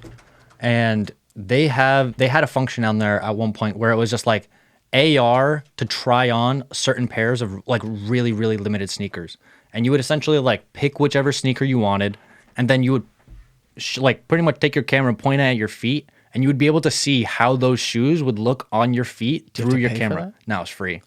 Yeah. Oh, that's sick. It was so, and they put on like the crazy, they put on Dior Jordan 1s, they put on Kanye's like Grammy sample Yeezys, like the craziest of the crazy shoes they had, they put them on there just so you could see like in a digital world, what would my feet look like if I had Dior 1s on? Okay, now I'm going to ask you a crazy question. You just got my brain churning here. How close are we to a world, and this might be totally out of like what you're looking at, so if you can't answer, no problem, but how close are we to a world where everyone wears the same standard shoe, but you don't see it? It's just something that goes around your foot, and they are wearing an AR experience on their foot. So the Jordans are not made physically for, unless they're needed for like a basketball court or something. Like they still make those, but they make digital representations that look completely real, and they're streamed by fucking Anthony Fenyu and Riley and fucking Baker, because that's fucking happening. But you know, still, like, do you think that's something that 20 years from now might actually be a real thing? I think just because they still have utility, like the sneakers themselves, I think maybe, but I think it might be closer to like what I see happening maybe a little bit sooner is like something where I watched that episode with Venue and he had I'm gonna introduce you to him, by the way. You definitely got to talk with him. Yeah, for sure. And I remember him talking about like walking into stores as an AR experience and like actually being able to like, you know how cool it would be if you had an option on like an AR headset to like walk through the doors of KITH and like just browse around. Yep. And then on there you could like click on a shirt and then just like check out through the AR. Like, oh, dude, that's happening. That's not 20 years away. That's happening. Yeah, that would be so dope. Yeah. The having just like basic form shoes. I mean, I think they still need to keep the limited nature of the release. Or I mean, technically, if it's like an NFT and you have like limited stock or limited production of those and you're paying like for access to that. Yeah. I didn't even think of that, but yeah, like, well, I still figured I was treating it the same way as physical. It just happens to be a digital representation. So maybe they would store the digital representation on the blockchain because why not? Mm-hmm. It's verified. Yeah. I mean, to be honest, like that's like the whole entire like super, super far. I mean, maybe it's not that far future, but like, to be honest, like I remember watching, have you seen the movie Ready Player One? I've heard of that. I have not seen that. So it's also a book, and it's pretty much like the next phase of like AR adoption to the extreme, where people are essentially like living their life in an AR headset. Just writing that down so I have that later. And they in the movie they pretty much show that like every single person, because you know the world goes to shit and there's like economic disaster, climate disaster, everyone's going to go into this world. And in the show or the book, not the show, the movie, the place is called the Oasis, and you can essentially like unlock certain things and have like in the movie they had like a morph suit that would essentially allow you to feel sensation from the AR thing to that suit. On top of that, you would have like a platform where you could like run and control your character. So like I could see I'm confused, maybe concerned is probably the better word, at the fact that like we take our lives and live them in a different reality where it really I don't know, I'm very much that person who's just like I truly enjoy like interpersonal connection, interpersonal like conversations and stuff like that, even for like social media. Like I to this day do not understand why people find the need or like the desire to like post their entire personal lives on social media. Like social media to me is a business tool. You use it to only, you know, market, show people what you have, blah, blah, blah. If you look at my Instagram, like my personal one, I post maybe like once a year. I don't even have your personal Instagram. Oh, I'll show you. All right, we'll get that after. It literally, it'll be like a random vacation that I take to like Colorado or whatever. It's like, yeah, that's all it is. And it's like, I don't need to show everybody what I'm doing on a consistent basis because like the people who I'm close with, the people who I care about, they'll know what's going on because they're checking in or I'm checking in with them. Bro, it's the same thing you sell to though. Yeah. Compare. Yeah. I got it, you don't. Yeah. I'm doing this, you're not. It's the same psychology. No, that's fair. But it's also like, I'm not disagreeing with you, by the way. I like your point. I'm just saying. Yeah, I that's the thing. I see it more as like people are too enthralled into like this world of like I need to like see or like like show this image of like me having a good time or like of me being happy. Like it really sucks when people are consistently posting up like all of their like super happy moments and like look at how like dope like this like party is, blah blah blah, and then you come and talk to them like a week later and like, yo, how's it been going? And they'll be like, yo, honestly, like it's been really downhill, like everything's shit, like this is happening. You're like, I mean, you couldn't tell. You like it really, like I don't know. That's why I really don't understand like the whole entire need to like, and a lot of my friends do this too. It's just like, why? Like I honestly, like I don't even have that many friends to share this stuff with. Like I know that enough people who you're like, a realist. Yeah, enough people who care about me, who like see what's going on with my life. They always check in. I always check in with them because I know that they have stuff going on. I'm interested. But for the people who are just like, yo, check out this week in Cabo. Like, yo, check this out. Like I'm still having a lot of fun out here. Dope. And then what? And then what? Nick, if I touch that one, we're gonna be talking for like another 2 hours, and we just did like 3 hours. Bang bang. I mean, time. I told you, time doesn't exist anymore. Not at all. It's wild, but I could talk with you all day. This is your level of knowledge on this is even beyond what I expected. I guess I should have known that coming in, but I love your story. I love how you got into this. I love the hustle of what you're doing and how you are all about it. And I like how I don't even know how much of it we talked about on camera versus how long we were talking before camera, but I love how you look at this, like how you approach it and how you view sneakers in the market. It's not just like this thing that you're comparing yourself to other people to. You like the art of it, and that's the coolest shit. But bro, if you're down, I definitely want to have you on again. You know, I'd like you to be the go-to sneaker guy and maybe like general culture guy on some stuff. Like this is very cool to me because you're knowledgeable. You're really fucking good. Yeah, and like I said, it helps sell the shoes. So as long as it keeps helping me with all the procurement and all the supply to clientele, we're gonna keep doing it. And dude, thank you again for having me on here. Of course, brother.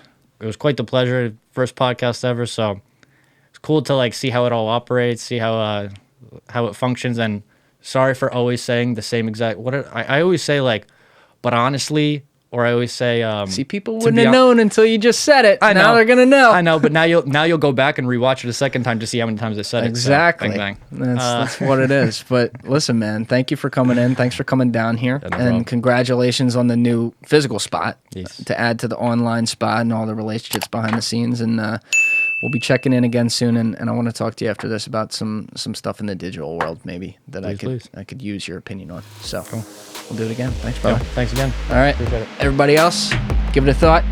Get back to me.